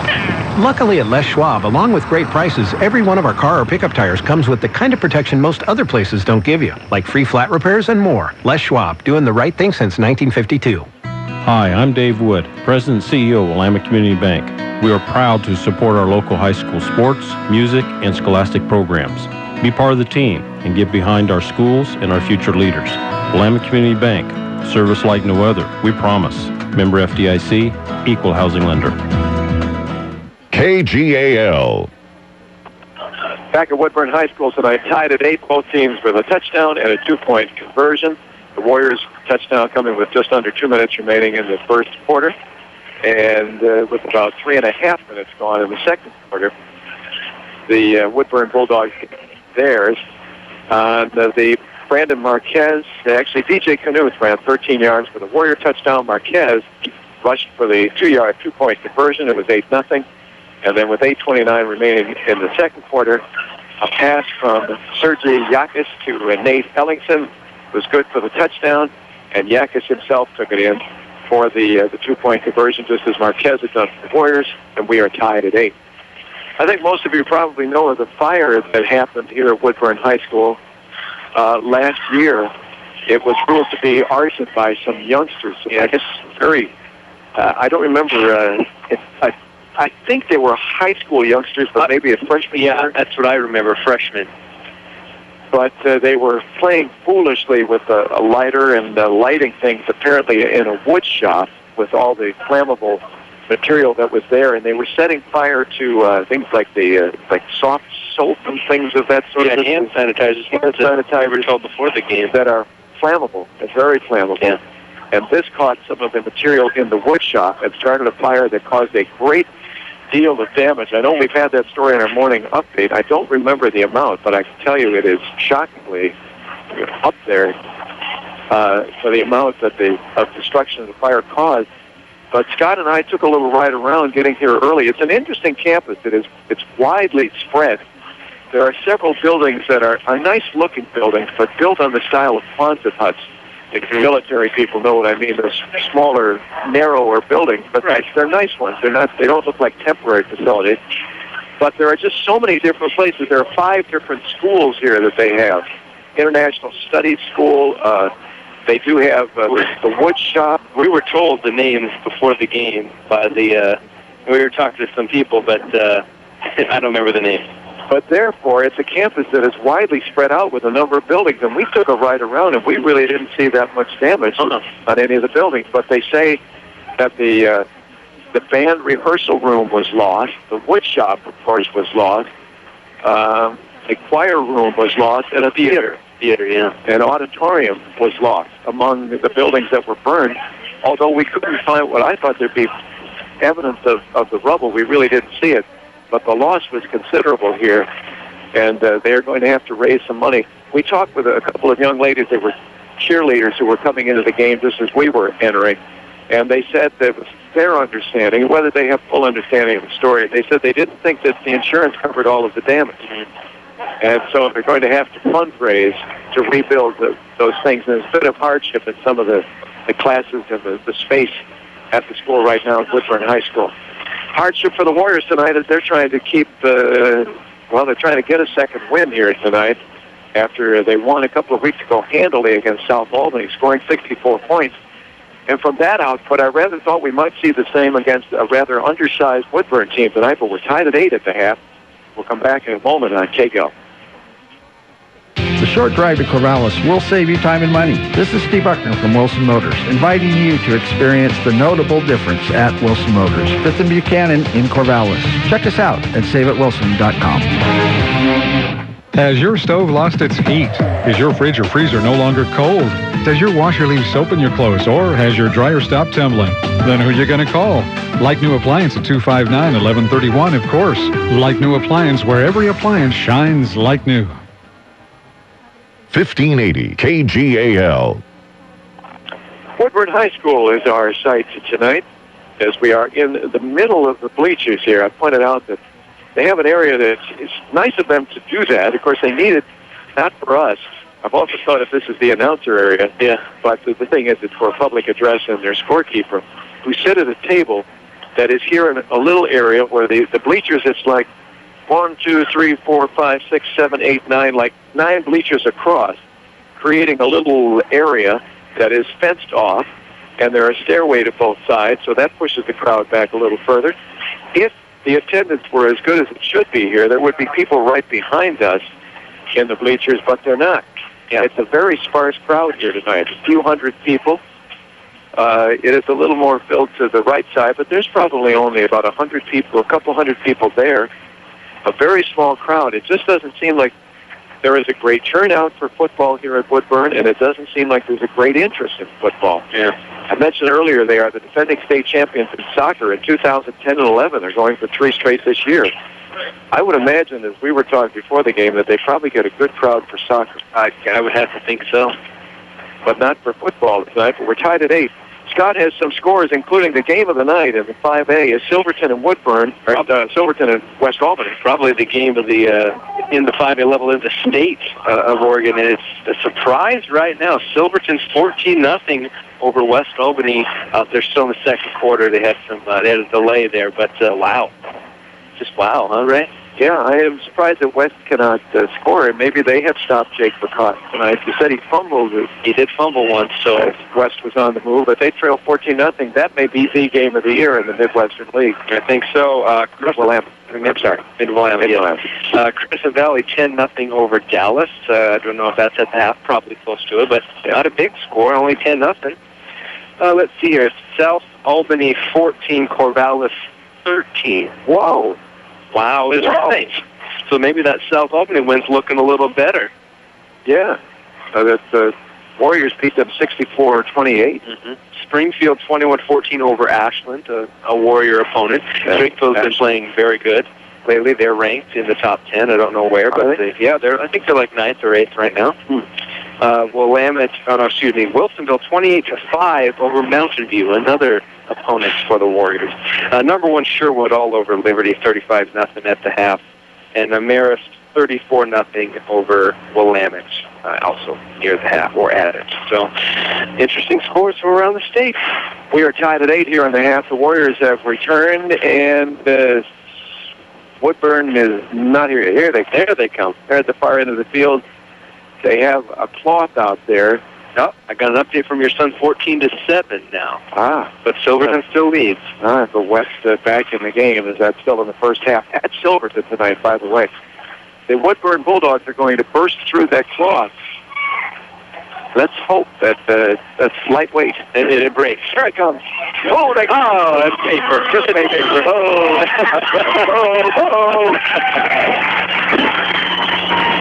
And the Woodburn Bulldogs are back in front of us here. The Warriors on the far side of the field come out skipping. Well, that's a warm-up move. But it looks more like a kindergarten class across the way, doesn't it, as they skip out there where you say, we used to have to do that in kindergarten class, skipping. I thought they said skipping was good. I started to do it later, and they kept catching up with me. Well, there you go. I said, hey, my kindergarten teacher used to say, boys and girls, let's skip. It doesn't work when you get around high school, though. The Warriors are warming up on the far side of the field. Woodburn seems content that whatever they talked about in the dressing room has got them keyed up enough because they're not doing any kind of aerobic exercises here or warm-up stretching exercises, and we're about ready to begin the second half, tied at 8. A couple of minutes. Let's take 1 minute time out here, and we'll be back on KGAL. Good, tasty food. That's why Bing's Kitchen has been a lunch and dinner favorite for over 40 years. Choose Chinese or American meals that can satisfy the entire family or a gathering of up to 40 people on the South Sanium Highway in Lebanon. Choose Bing's Kitchen, where the food simply tastes best. We're Linco Federal Credit Union. Keep your money in Linn County with Linco Federal Credit Union. Enjoy a visit with one of our friendly staff at a neighborhood branch near you today. Linco Federal Credit Union in Albany, Lebanon, and Sweet Home. In Linn, you're in. Family owned and operated since 1979, Crabtree Auto stresses the small stuff when it comes to maintaining your vehicle. An oil change every 3,000 miles is a small thing now, but adds up to big rewards down the road. Crabtree Auto's ASE certified technician can help your vehicle maintain its reliability beyond 200,000 miles. Crabtree Auto on Hill Street, just south of 9th in Albany. Need tires? Hi, this is Don from Kenega Tire Factory. From lawnmowers to tractors, cars, and trucks, we have what you need. And Kenega Tire's ASE certified mechanics can help you with your brakes, shocks, struts, alignment, oil changes, and stuff you won't believe. Even propane for your barbecue and RV. Kenega Tire Factory, still at the Y in Lebanon. 1580 KGAL. Mama's Fine Italian and Wine Shop.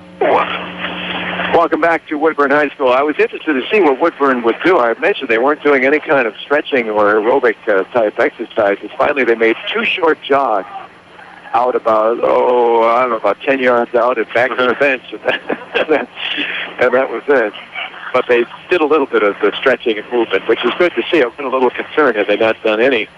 Still time to sign up for the fall term, September 24th. Let me change that one. There's no more time to sign up for the fall term, but you can look into the winter term or spring at Lynn Benton Community College. Get started, get finished at LBCC in Lebanon, Albany, Corvallis, and Sweet Home. Stop and pick up schedule of classes or make an appointment with one of their counselors at LBCC. Well, here we go, Ray. Like you said, this is a scary situation to be in if you're the Warriors because you are letting Woodburn stay in the game for a long period of time. Last week they were down 56-0 at the half. This week was tied at 8, and Woodburn gets the ball first. Again, Ellen Ma is the one who places the ball in the holder, but it will be Destry Klein who will kick off for the Warriors. Destry boots, and it will be a good one that will elude Woodburn back towards the end zone at about the 5-yard line, make it the 10, and he will be, the 15 will be brought down short of the 15. A good kick because it got far enough in the air and then took a long roll down to about the 5 where it was picked up and returned to the 15. So the Warriors keep Woodburn deep in their own territory to start their first drive of the second half. First team that scores will take the lead. We're tied at 8. And this is a big defensive series for the Warriors. They have to come out and flex their muscles and say, we are here to stop the run right now. They have to be committed to stop it right up the gut. And then they need to hold on to the ball. 3 turnovers ended 3 drives that appeared to be headed for success in the first half. Sergei Yakis is the quarterback, and he will hand to the familiar Martin Ray, and Ray again skips his way for positive yardage. Started to the right, went back to the left, and then straight ahead and picks up about 5 yards on first down. Well, it's too many, I'll tell you that. It looks like 6 if you're looking at the sticks over there. 5 or 6 gains. He is out to about the 25. The line of scrimmage was at the 19. So a gain of 6 on first down. And a second and 4. Ellington in motion stops right near Yakis, who hands off to Martin Ray. And he skips through a big hole and gets outside DJ Canuso. Able to get him by the ankles. And he fell. But boy, it's amazing to see him make his way through several defenders. Right, he had a good cut back there. He saw the lane was open. And if he had a little bit more speed, he probably could have hit that to the outside. He is quick, though. I mean, he got to that opening when he saw it. He got to it very quickly. Canuce was able to grab him by the ankles. He took a couple more steps and fell, but it was easily a first down on the move at the 34-yard line. Here's a handoff to Mark Ray. He's got room again. Runs into a host of Warriors. He is brought down, but picks up about 7. Brandon Marquez, Luke Verpay there. And also, finally, at the bottom of the pile is DJ Canute, bringing down Martin Ray. But again, well into the secondary of the Warriors before he is tackled. 2nd down and 2 at the 43. I've been saying it all night. Woodburn's winning first down. It's easy to get a first down on 2nd down when you only have to go 2 yards. 24 yards already, rushing successfully here in the second half. Yakis with a long count this time, and he will keep and go forward. First down. Did he get the first down? Yep, on that last stretch. Oh, my. I was just about to say, it seemed like a strange call for them at that point. Well, yeah. 2nd down and 4. They have tried to dive a couple of times from the quarterback sneak. But that's the first time they've tried that on a 2nd down, and he was able to push it up. The line was able to push it up for the first down, and that's sad to see again at the middle of that line, as early in the first half, we're beating the Warriors, who are much bigger and heavier. Here is a pitch to Ray. Ray cuts back on the left side. He's got the move at the effort. He gets the block. He's outside. He may score.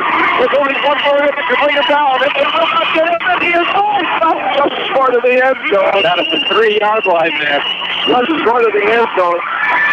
I'm not sure if it was Riley Wessel is down there, whether it was he who made the desperation tackle. As Martin Ray escaped DJ Canute with another great cut at about the 15-yard line, and then was headed for the end zone, and the Warriors dove. I think it might have been Wessel who brought him down. I think so, and that's like, give all the credit to Martin Ray there. That was a pitch to the long side of the field. He saw that there was nothing there, cut back in the middle, and just hit the seam and went. And they are at the 3-yard line with 1st and goal, and this time Yakis will keep, and he is stopped at the 3 if he got back, and I think they will give him the ball come out of there like somebody threw it up in the air. Yeah, I'd say he got back to the line of scrimmage there. 2nd down and goal from the 3. Martin Ray, boy, he is a dangerous runner. That was good. That was good vision by Ray there.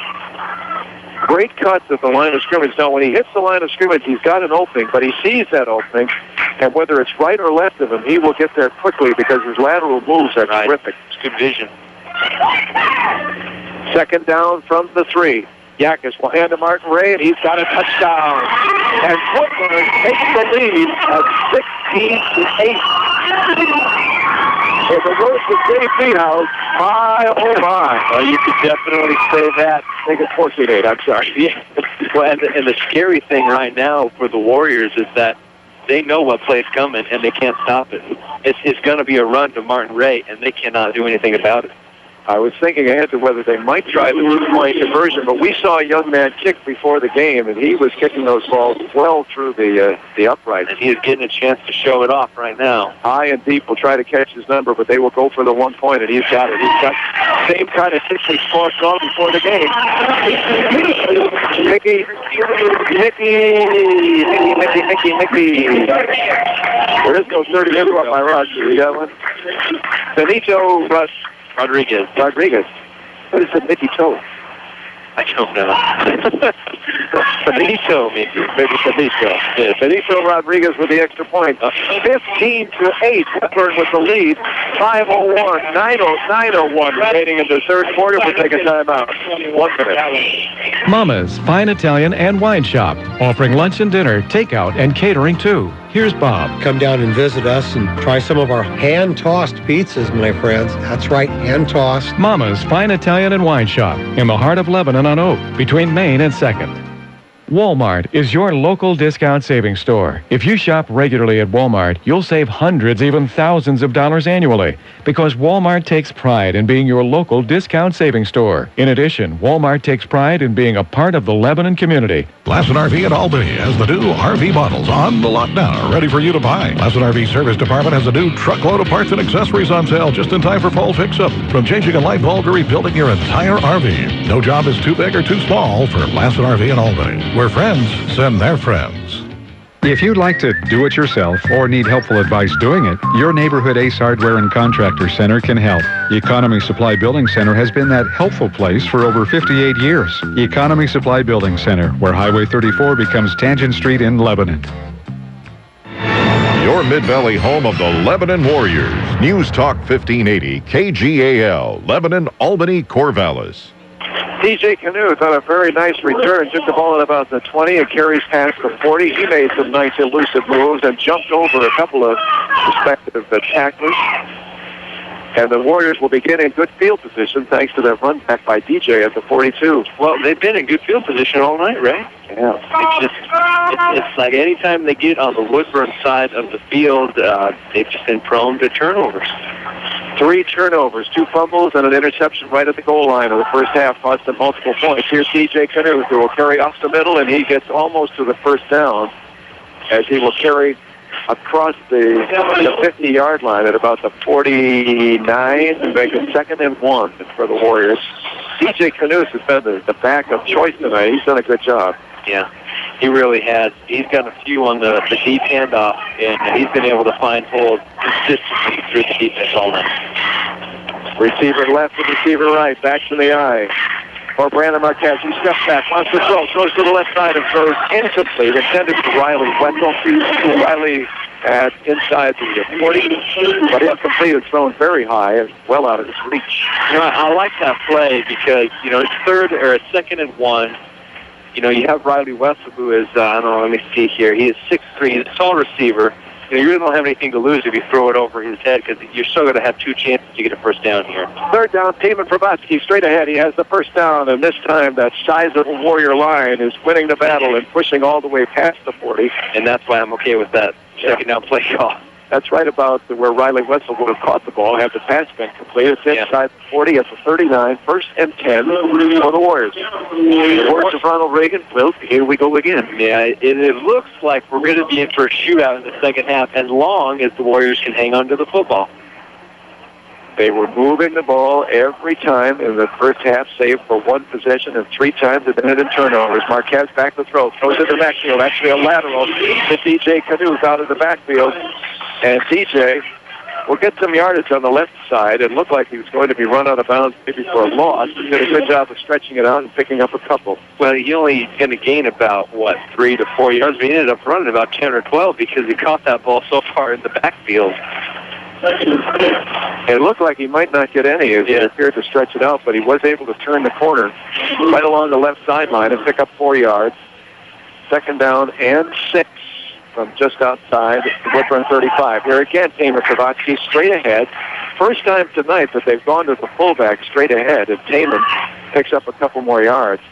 They've been giving the ball to the deep back, Knuth, all night. That was actually a Tim Farrell, the fullback. Oh, was it 35? 35. He slipped into the game. Thank you, Scott. I just assumed that was 32. As Taman has been the fullback all night. 35. Interesting play call. See what they do here.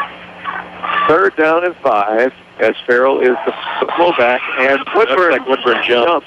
Yeah, that should be enough for the first down, depending if it is exactly 5. And it looks like it's easily a first down where they have it. Well, if not, it's going to be inches. It was less than 5. It would have been about 4 yards for a first down. It looks like that chain is at the 30, and that was at the 34. So that will be a first down by a yard. You have to give credit to Brendan there. He did a hard count, and it was able to throw out the Bulldogs offside. 1st down and 10. You know what's interesting here? They went for the 1 point. Would the Warriors go for 2? They're in a position where they might go for 2. That's a question. And still might not gain the tie even with the touchdown. Here's Marquez back to throw. He has rushed and he throws low for the intended receiver on the far side. They're going to say caught. Nope. Well, the one said caught, but the one closer said no catch. Boy, they would replace the officials. That hit the ground. Yeah, I did not think that was a catch, so I was a little shocked when the guy on the far sideline said catch there. I think that was 32. It looked like 32. That would be Taman Provatsky out there. So 2nd down and 10 from the Woodburn 29. Warriors trail by 7. Marquez keeps, goes off the left side, spins, gets a few more yards. He'll pick up maybe 5. A good pickup on 2nd down. 3rd and probably 5 coming up. But again, we wait to see the placement, keeping in mind that there are no numbers to mark the yards on the field. There are no individual yard markers. That's a 7-yard gain, a 6-yard gain, I think is what they would say. So good enough for 6. And a 3rd down and 4 is Brandon Marquez. Calls signals with the backs in the eye, and he'll keep, and he's got the first down. He has more. He's inside the 10, down to the 5. Hang on to the ball. He's inside the 5. First and goal for the Warriors. But to go back to what you were saying a second ago, if the Warriors score here, which it looks like they're on their way to doing, as long as they can keep the ball, I think, it's all about what they see when they line up in that swinging gate. If they see an opening, they go for 2. If not, they kick the extra point. It looks like both Tim Farrell and Taman Kravatsky came out of the game for the Warriors. They're in a short yardage situation here. A pickup of... Taman is in there at fullback right now. 19 yards. Well, it is Taman. It is 32 at 21. So Taman and DJ Canoe are the running backs. Brandon Marquez calls signals, and he will keep, and he will score a touchdown. Warriors, give me the call. Touchdown, yeah. Touchdown, Warriors. Where was the official who finally called it? The one on the far side over there. There he is over now. He raises his hands in the middle of the field. Brandon Marquez, basically untouched, was in the end zone. I was waiting to see an official call it. Of course, there was no sound from the crowd here, but it's 15-14. So now we'll see. The swinging gate, will they go for 2? Well, it's all in what they see and what Brandon Marquez sees in the defense. If he sees an opening, he'll take it. If not, they'll kick the extra point. That is where they're going. Matt Tracy, lone receiver to the left. Marquez wants to throw to the right side. He throws in the end zone. They got 2-point conversion is no good. They said he was out of bounds. That is about as distant as it would be for us on the field. You cannot even see the line, the chalk mark that marks the end of the end zone. But it looked like he caught the ball. I thought he was inbounds, but it's impossible to judge here where that corner must be, and apparently he was out of bounds. Do you know who caught that ball? I think it would have been Riley Wessel, the tall receiver, but I could not see. He was in the far corner, like you said. But as we feared, the post was in my way. The Warriors put in a position to go for 2, and even though they've scored, they still trail. But they're moving the ball at will. They are, and it's just a matter of when the defense decides to, get a stop, if the defense can get a stop. And, the Warrior offense has been fine as long as they've been able to hang on to the football. 15-14 with 6:02 remaining in the third quarter. Warriors trail by 1. They will kick off to the Bulldogs here in a moment. Udell Engineering wishes the best for the Warriors in this 2012 season. And our thanks each week to Udell Engineering for their key role in what is a beautiful East Stadium football field. Yeah, just remarkable. We always say the players are certainly so happy to be playing on that field, but as announcers, we are so happy to be calling games. It used to be similar to this, not as bad. There weren't numbers on the field. Right. But at times, like a couple of years ago, they started to fail. We didn't have the individual yard markers, and frequently it would be the same thing. We were looking across the field trying to match up a chalk mark with a placard on the far side of the field. And now that has all been solved. It has. Thank you, Udell Engineering. Kicking off again is District Klein, and he will kick, and it will be taken deep by Nate Ellingson. Ellingson on the far side is to the 20-yard line and tripped up. And it's Fletcher Bellinger going in to get the tackle. A happy young man as he rushes off the field. He is. Just beyond the 20, Nate Ellingson returns it. It is first down and 10 for Woodburn, leading by 1 point, 5:56 remaining in the third quarter. A shocking score so far, as Woodburn has been blasted by both Corvallis, which is trailing South Albany tonight. The Warriors have beat the football achievers out of South Albany. It's all about matches, Ray. And then we have a timeout by the Warriors, they say. That could be key later in the fourth. Once again, a timeout to talk things over. We mentioned that they called timeout twice in the second quarter, and then had to spike the ball at the first down and goal from the 10. And it would seem they spiked the ball just to talk things over. There was no reason to spike the ball other than that. So there was confusion there, and now they have to call timeout as they start on defense. At the 25, Woodburn will take over at first and 10. Silverton 21-7 over West Albany at the half. Wow. We meet Silverton next week. And they're in Silverton. That's going to be tough for West Albany. Yes, it's going to be very tough. It sounds like Jake Lacoste maybe hasn't had as good of not as good as he did last year yet, 508 yards last year, but a then state record. This broken by Thomas Tyner, but obviously they've been able to bottle up Jake Lacoste. The Silverton defense is for real, it sounds like. Don't know what the yardage is, but they've kept him out of the end zone. It looks like Silverton maybe the first place team in the game is done tonight. 21-7 at the half. Game being played in Silverton. Sergei Yakis, first down of this possession. Sergei will hand to Martin Ray. Boy, look at him scoot through that line again. Yeah. It's interesting to watch the game from the sidelines. All you can see above the players is a helmet moving. That's right. But you can see that helmet dashing through a white shirt and doing so quickly and leaving them in the lurch. Yeah. You know it's going to be Martin Ray who's just shifting his way through the defense.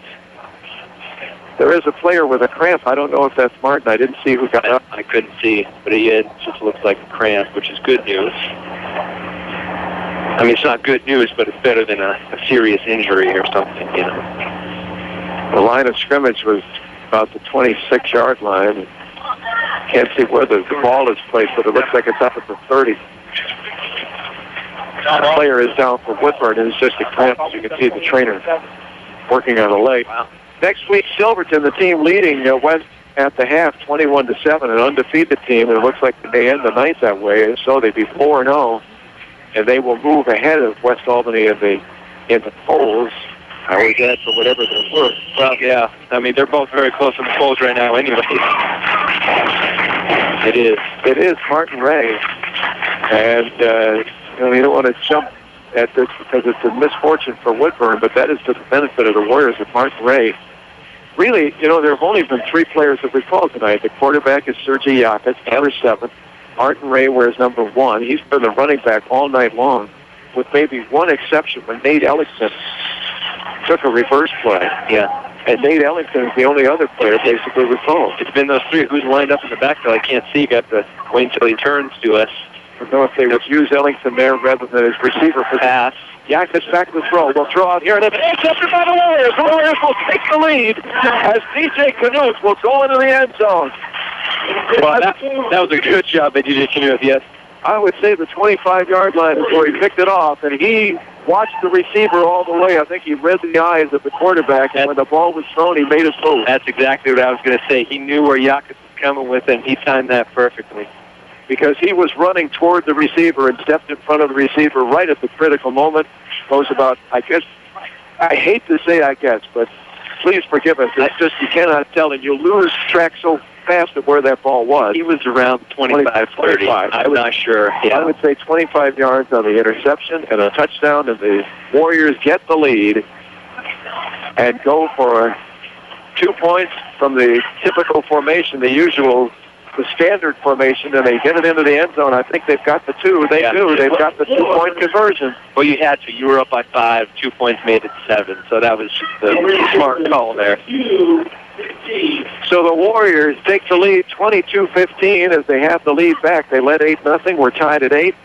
And then Woodburn took the lead, and despite a Warrior touchdown, they tried to go for 2 and missed it. They trailed by 1 at 15-14. They get the touchdown, the 2-point conversion by Brandon Marquez. And the Warriors lead at 22-15, 5:21 remaining in the third quarter. That's more like it. And we'll be back in a moment. You will come out a winner at Power Honda. Their talented staff will show you how easy it is to get the vehicle you want and the payment you need. Check out mypowerhonda.com. Call 928-0122 or just go in to Power Honda, Highway 20 east of I-5 in Albany, your Honda Superstore.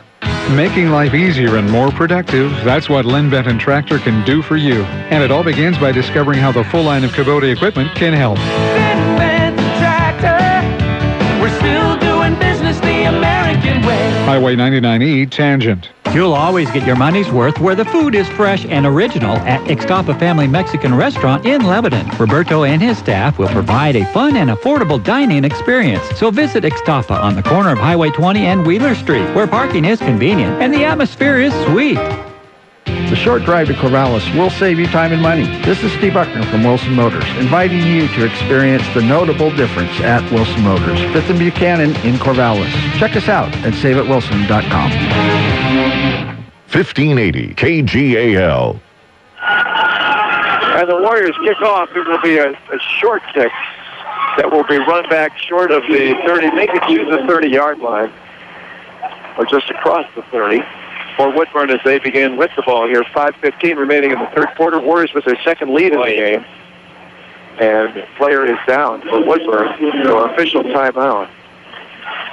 Well, and unfortunately for Woodburn, the thing, the reason the Warriors have the lead is because, Martin Ray was cramping up, and they had to go to the passing situation. They didn't have to. It was 2nd and 4, but I couldn't tell who the backup was. But they had to pass, and it was a pick 6. That is a good point, Scott. Maybe that was what forced Jackets to go back and throw rather than hand to Martin Ray. Martin Ray's still down here on the table, getting tended to. He is right in front of us. Is that a bandage or is that just it's a sock? Sock? Yeah. He's just stretching it out, like you said, cramping up. And another player looks like cramping up. I can't tell the number. They will carry him off the field. It's like a little more than a cramp, perhaps, with the right leg. Yeah. If he's not stepping on the right leg, maybe an ankle. But he will be taken from the field. As we are at the third quarter tonight from Woodburn High School, 5 minutes, 15 seconds remaining. 22-15, the Warriors have taken the lead. The young man has his head bowed, and the straps from the helmet are blocking the number so far. He's going to see who that is. He will finally turn and touch the number from behind here. He goes 23 to the backfield. He will go to the trainer's table, and as Martin Ray leaves the trainer's table, I have Andre Roca. This is Luis Molina. I wrote this one again. That's the active process. Gets the new one. Luis Molina. And it looks like a knee that they're tenderly testing here, but maybe you may be right about the cramp because they're moving that back and forth. Yeah. We try to rub a cramp. Yeah. He was not able to step on that leg, but that's true. But I mean, I guess if it was a bad cramp or something. It looks the way the trainers are treating it. Looks like it may be another cramp. Now, still, it's a warm evening here tonight. In short sleeves, sitting at the table here at Woodburn. Back up the gut. A couple of yards for Sergi. Actually, a good pickup. He's about a yard short. Yeah, they say first down. They got the first down. They're moving the chains. Well, again, I'll be a football monkey grandfather. A little older than uncle, perhaps. Brother, okay. First down and 10 from the 45, and Sergi Yakas is successful. So if not picked up the number, they have two backs in the backfield to go with the eye, and they will pitch. I believe it. No, it's not Elling Molina. It's the 20 number.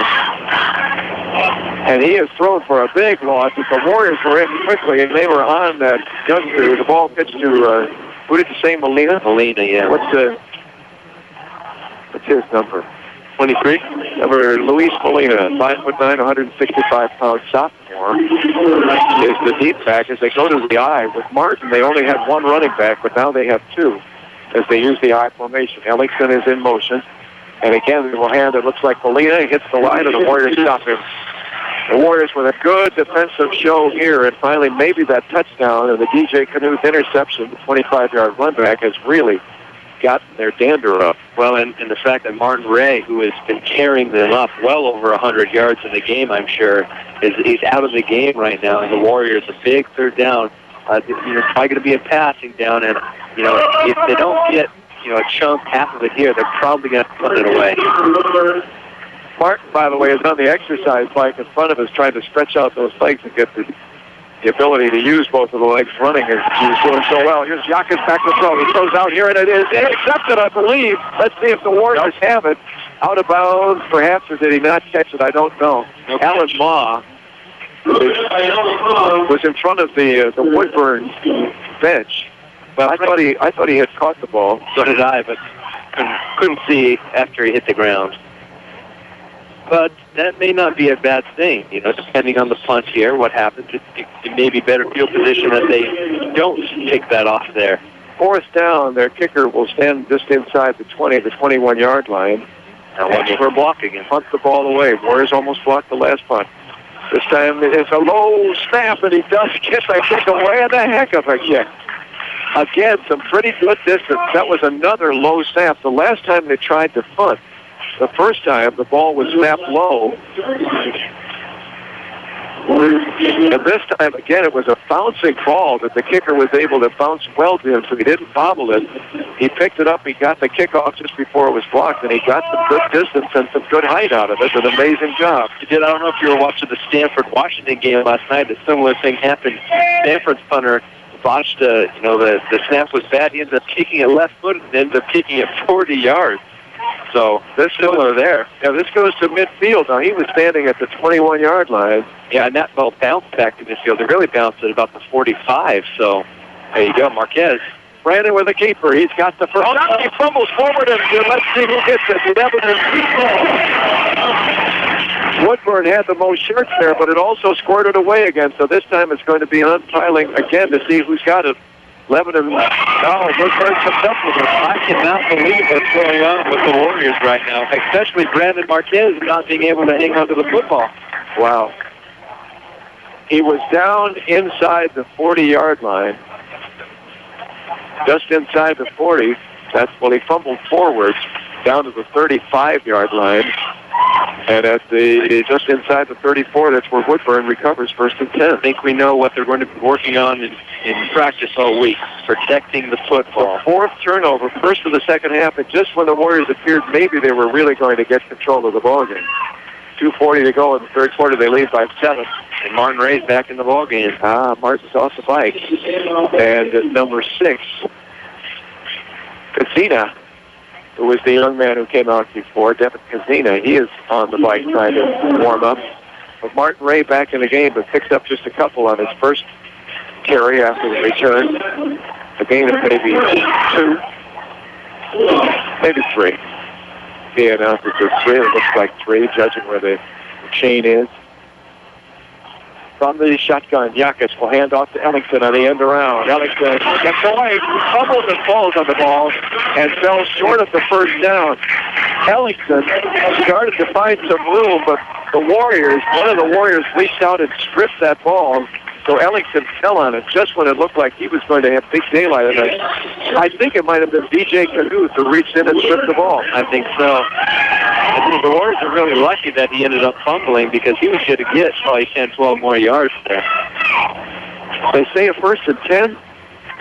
Now, I don't see how he got the first down, but it's hard to judge. And here on first down, let's see who's carrying it. It's Martin Ray. He goes nowhere, and he does. In fact, he has thrown what I think will be a loss. Maybe I shouldn't prejudge it. Again, it's hard to tell. And they say a loss of the yard. I'm surprised they gave Ellingson the first down. And you're judged by the chain on the far side of the field, but it looked like he was a yard shy when he fell on that ball. Yeah. If you follow the line, the yard marker across the field to the chain. I would agree. But it was a first down, so it's now 2nd and 11 after a loss of 1 by Martin Ray, and the clock's running. We'll get down to a minute to go, third quarter.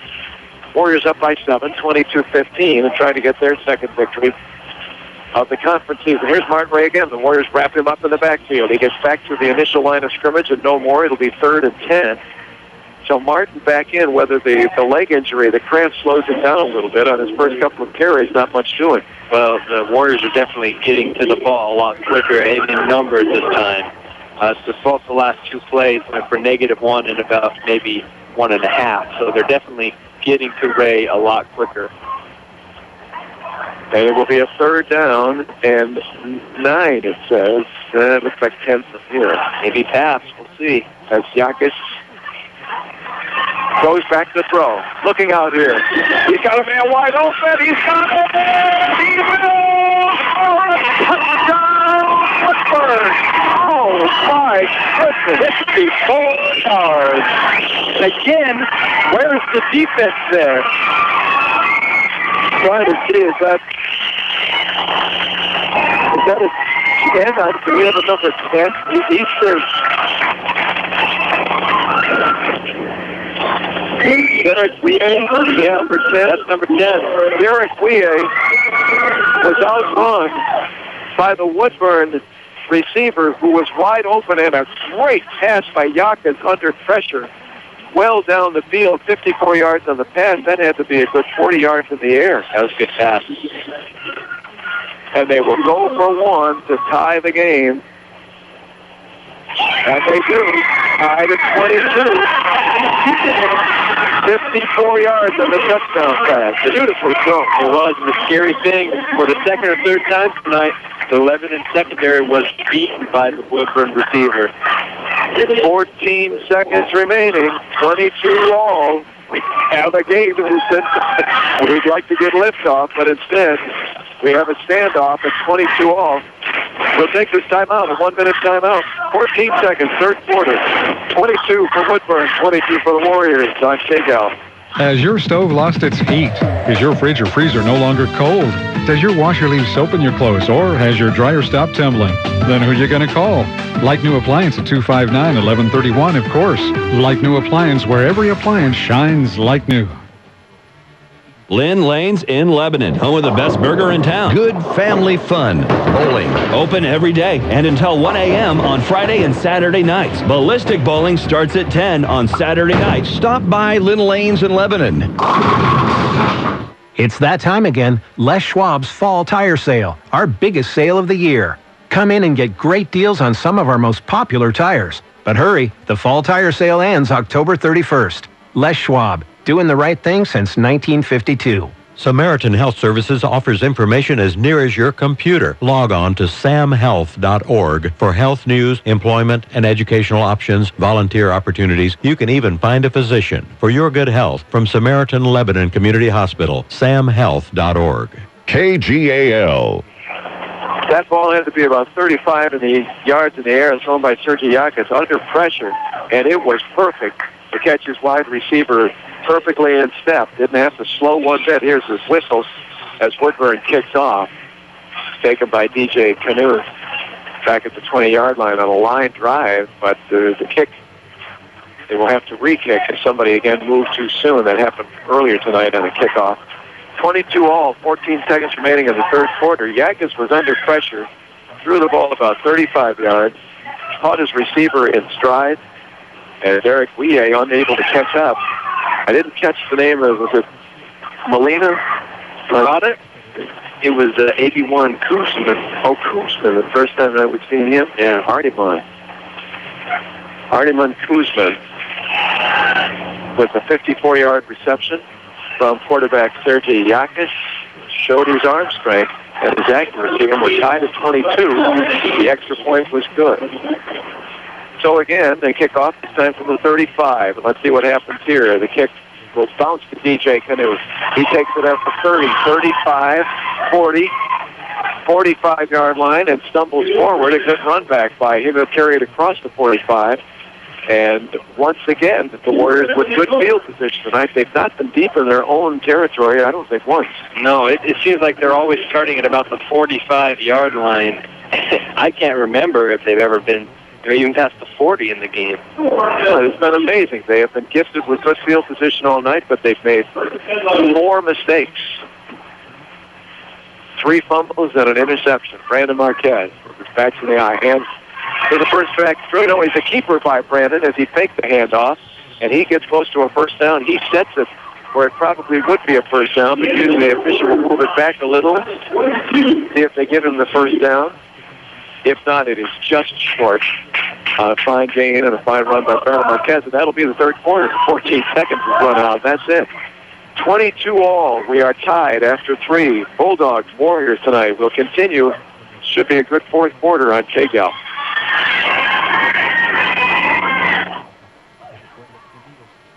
Hi, I'm Dave Wood, President and CEO of Willamette Community Bank. We are proud to support our local high school sports, music, and scholastic programs. Be part of the team and get behind our schools and our future leaders. Willamette Community Bank, service like no other, we promise. Member FDIC, equal housing lender.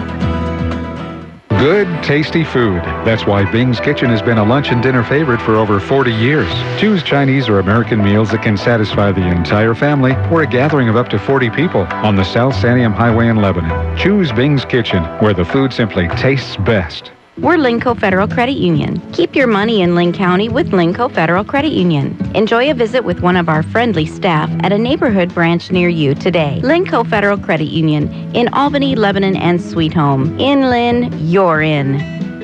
At Walmart, you'll find lower prices always. That's their pledge to you. And now with the Walmart Superstore, that means you'll find lower prices on just about anything that might possibly be on your shopping list. Walmart, bringing you what you want. Lower prices. 1580 KGAL. All right, we're back here for the start of the fourth quarter.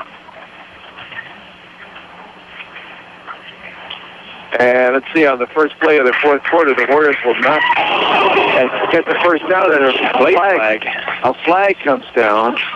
The Warriors look like they had picked up. Where is the ball spotted here to start? The far side of it's like right at the line of scrimmage. Let's see what the flag is here. Where all the refs are, where the ball was spotted. They had it 2nd and 1. Personal foul against Woodburn. So the Warriors will pick up a first down on that. It will be a 1st and 10. Okay. In Woodburn territory. The Warriors on the move. Game tied at 22. We learned from Silverton with about a little more than 10 minutes remaining in Silverton. It is 21-14. The Buckeyes lead the Bulldogs.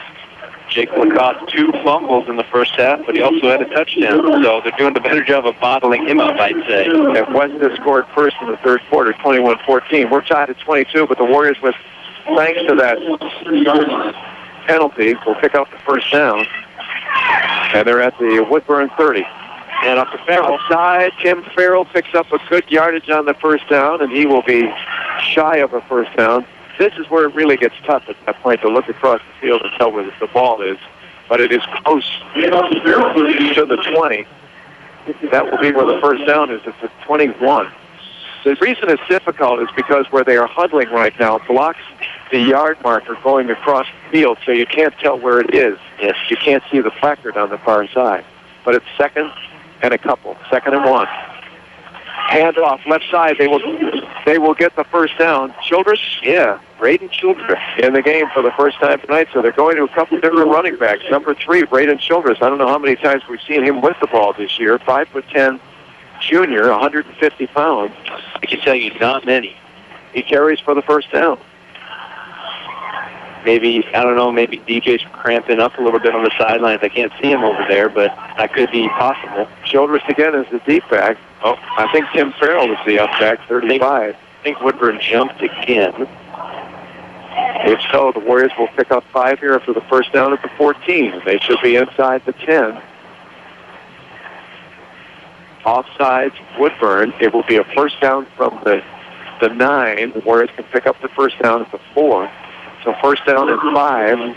Warriors trying to break the tie here, tied at 22. They have shot themselves not only in the foot, but totally in the chest a couple of times tonight. Yes, they've just gone dead 4 times. And a first down here. Off the right side, it is Brandon Marquez for the touchdown. A keeper flag, late flag. We'll wait and see if the flag will cost the Warriors the touchdown. They've had 4 turnovers that have cost them drives. Let's see what happens here. Brandon Marquez on the keeper. Looks like the Warriors are coming back. I think it's going to be a hold. The Warriors are moving back, so they know the indication. The Warriors do not get the touchdown. Let's see how many yards they will lose. Or they will still have it first down. It was first down and 5 from the 9. It'll be a holding penalty against the Warriors.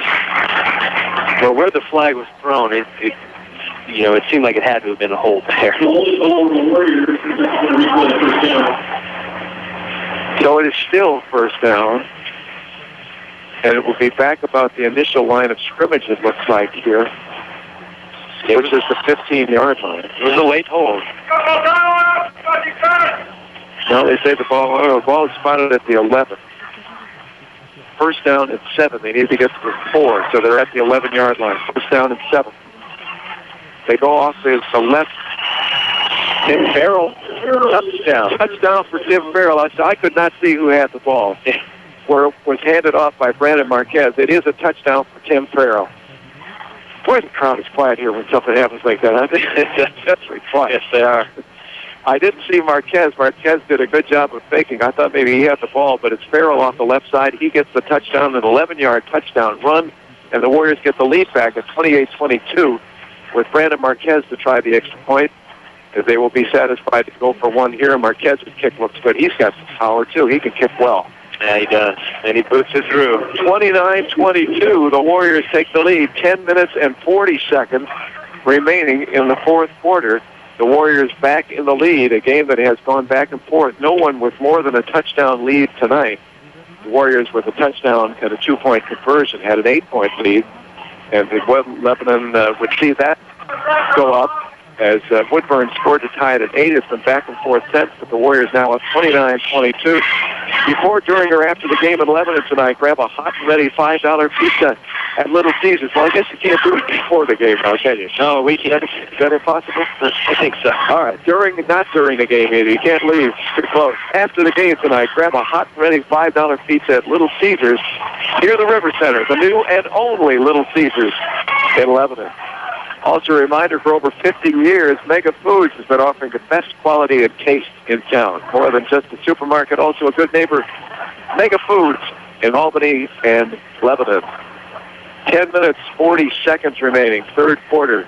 Warriors take the lead. 10 minutes, let me write that down. If you got it at home, smoke them or write it down. 11-yard run. Tim Farrell with the touchdown, the extra point by Brandon, 29-22. The Warriors trying to get the ball back here on a defensive stance if they can. It's every time they get the ball back, the offense turns it back over to them. So big stand here for both teams, really. The kickoff a little bit short, as it looks like Nate Ellingston returning that ball close to the 40, so Woodburn will have good position. Destry Klein again with the kickoff. 10:32 to go, and Woodburn will start at their own 36-yard line. First down and 10. Well, they have done a good job tonight. They have been creative, whether it's Sergei Yakis with a great pass just a little bit ago, Martin Ray with his great feet. They have moved the ball, and they've been able to score. A couple of good long shots, and the Warriors have turned the ball over 4 different times. But they succeeded in their last possession, 11-yard run by Tim Farrell. Extra point by Brandon Marquez. They lead by 7, but under center right now. 2 tight ends in. Martin Ray will carry off the right side, and I think the Warriors, well, they tackled him in the backfield, but he may well be back to the line of scrimmage again, but no more than that. No better than 2nd and 10 coming up. That was a first down win for the defense. They ended up getting back to the line, but they'll take that. It's not 8-9 yards on first down. So 2nd down, and maybe a little more than 10 after that carry by Martin Ray, and a good job by the Warriors on first down. Let's see what they do here. A shotgun, a little different formation here. There's a Willow Waits. And they will hand to Martin Ray, and Martin picks up some good yardage. It looked like they might be trying to end around to Nate Ellington, but instead they hand it to Ray. And I think that slows the defense just long enough, thinking that maybe Ellington was going to get the ball. Then the handoff to Ray, and he has some good room on the left side. He'll pick up the first down. Yeah, they'd shown that play before. Ellington coming around on the end around, and it was just a draw play to Ray after that. Good job weaving his way for 10 more. He picks up first down at midfield. Woodburn on the move again, down by 7. 9:33 remaining in our game tonight.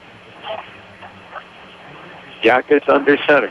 With the receiver this time to the right, the receiver in the slot to the right, but he'll pitch to Mark Ray in the back to her, and Ellington on the reverse, and Ellington will be down the sidelines to pick up some yardage.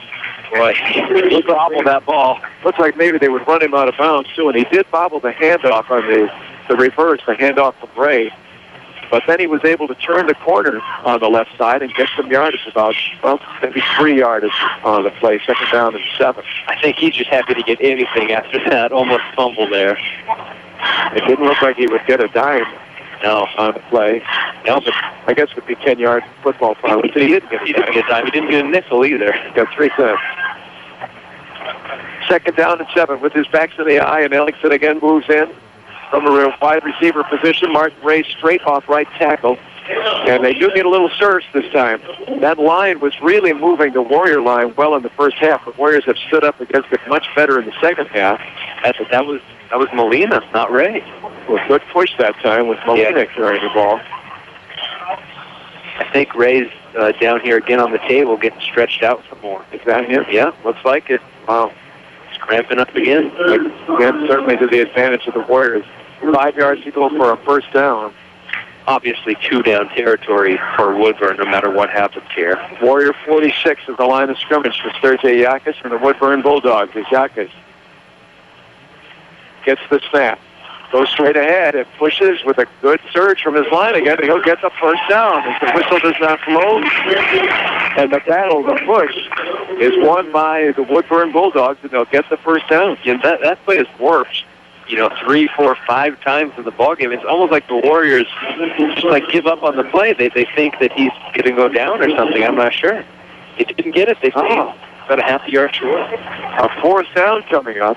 Probably the same play coming again, I would say. If you look at the far side of the field and where the chain is, it's very, very small distance for a first down. It would look like less than a yard from our angle. It's Sergei Yakas, maybe with the keeper. That's what they've tried tonight on those. People hand off, and they get the first down. All right. A good surge into the line. Is that Molina again, or who has the ball? It's hard to pick up the number when it's not Martin Gray. It's so simple to get number 1. Let's see. They'll get the first down. That's the case thing. Yes. As they are inside the 40, a 39-yard line of the Warriors. First and 10. Clock running on these running plays. Keep the clock moving. 7 minutes. Now under 7. Ellingson again moves in. No receivers. They hand off to the deep back. Molina picks up some good yardage, and that is Molina. And he is down close to the 35-yard line. Again, we wait the placement. It is at the 36-yard line. Yeah, you got it about 4. Yeah, good push for him there, though. 4 yards. Second down and 6.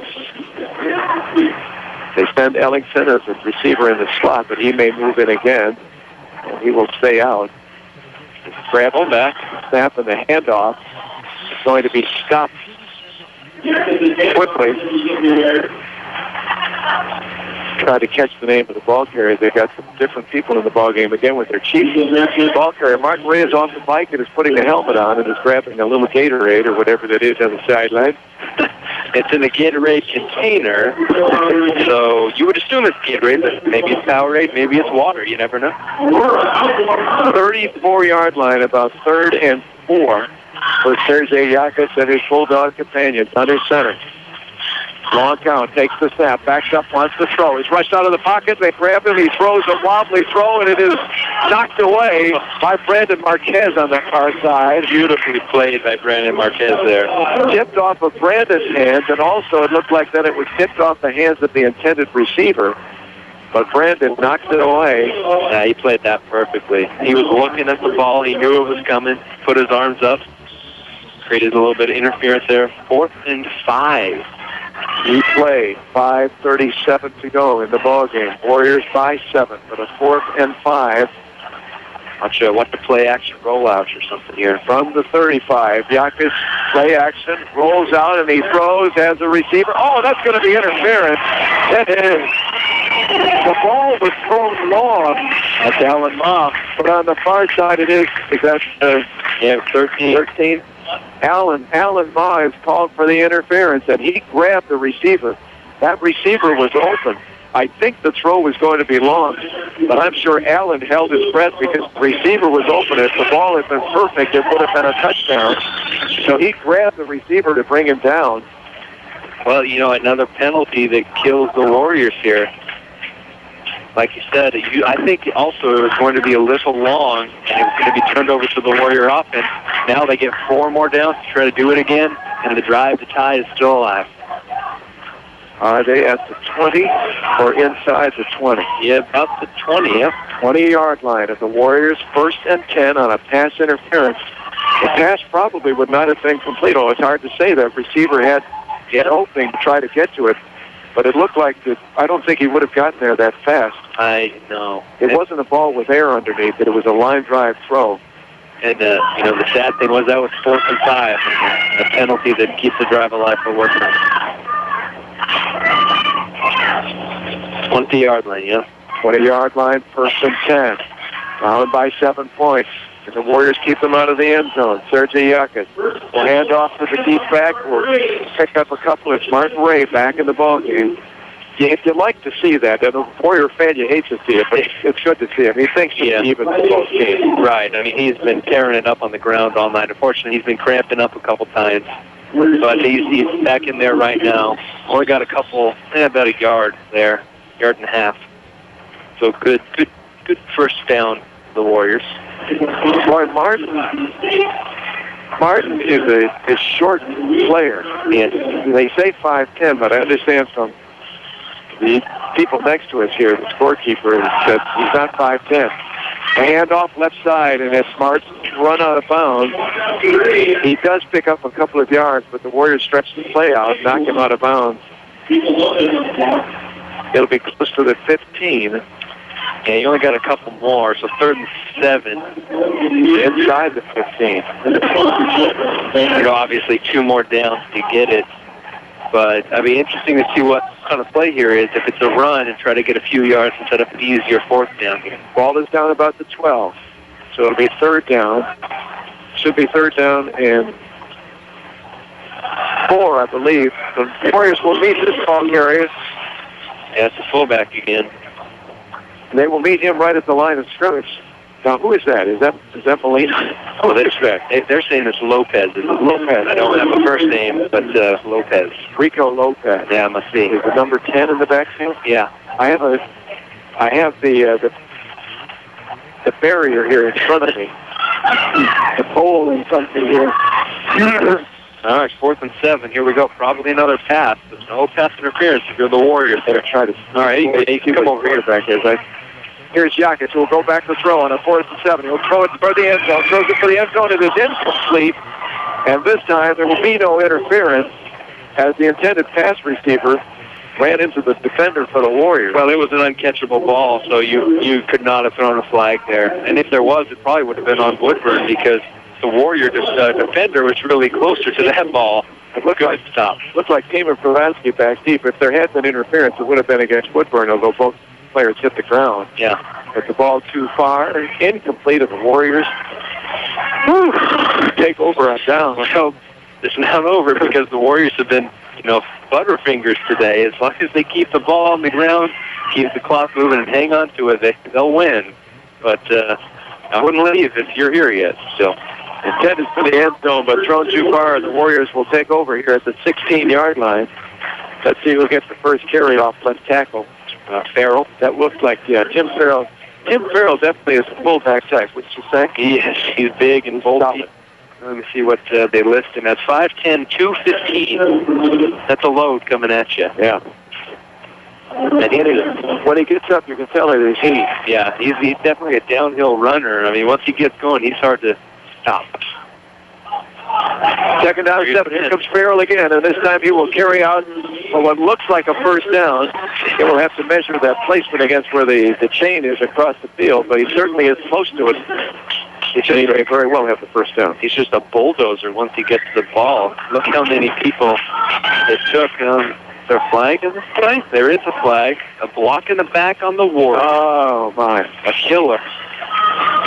Well, it'll be a moot question as to whether they got the first down or not. I think he did, but it won't matter because they're coming back on the penalty. It's been interesting for the Warriors is the number of running backs that they have used. We saw Luke Verpay at a running back position last week, whether he was the deep back or the up back. We saw him on the counter several times, which they haven't used tonight at all. No, I have not seen that play once, and it's worked every time. That's been a very successful play. We saw him in the backfield. He's not been in the backfield tonight. And DJ Canoe is very successful in the first half. Suddenly is seeing very limited time here, although I believe he may be in the backfield right now as I say that. I think he is the deep back for the Warriors. Under center is Brandon Marquez. Longer count for Brandon. Brandon is going to keep off the left side, and he's got some people in front of him. He's going. He's down the sideline. He's close to midfield. He's across midfield at the 40. He's got an opening. If he can outrun everybody, he's getting tired, but he's going to go the distance. 81 yards for the Warriors from the 19-yard line. Wow. He had the speed. It was questionable whether he would or not because he's being chased by a couple of the backs.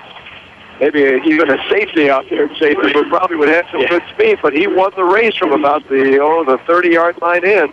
Well, I said earlier in the season that he is very different from Ben Dewar. Ben would have been gone on that play. Ben has the speed.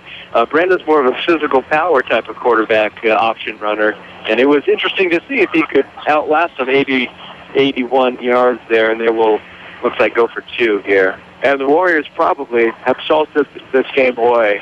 Yeah, you would think. They're in a standard formation for the 2, and they will give to DJ Canusa, who will carry it in for the 2, basically untouched, doing a little dancing himself, much like Martin Ray.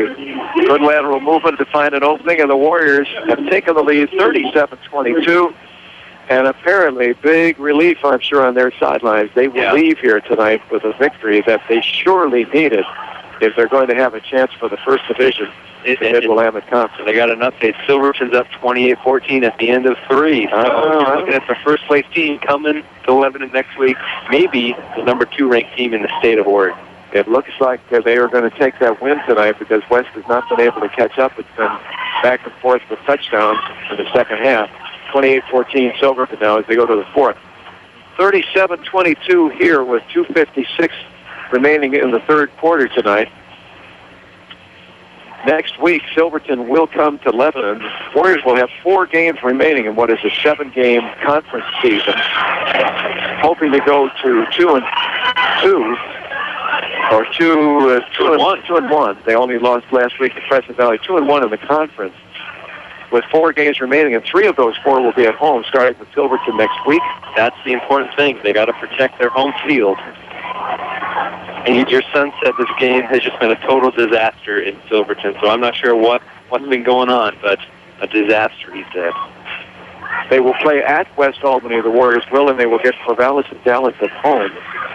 So 3 of the next 4 games at home. They're trying to take a 2-1 record in the conference, and they should with 2:56 remaining in the game, and now a 15-point lead over Woodburn. Here is the kickoff by Dester Klein. It will be a good Warrior roll that will be taken back at the 10-yard line. A flag comes down and carrying the ball here and getting free. And look out! He's down the sideline. But I think this is coming back. It's coming. Martin Ray is going to go all the way.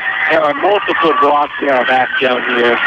It definitely is against Woodburn because of the placement of the flags on the field. There were no Warriors down the field yet at that point when they threw the flag.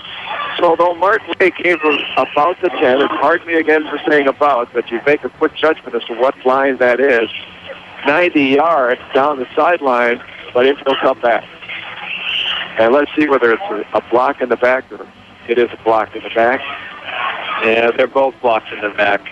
And 2 flags. And, I'm not surprised. I saw the second one. I didn't see the first one. I saw the flag, but I definitely saw the second one over here on the sideline. And that's unfortunate for Woodburn. The first one was up about the 20, and the next one is at the 30.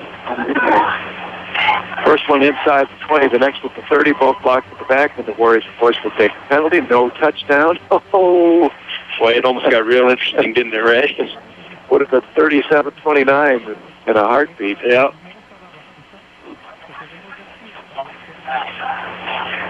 But it'll come back, so Woodburn will take over here with 2:42 remaining. Let's see how far back it will come. As Bray was at about the 10-yard line, the flag sits at the 11.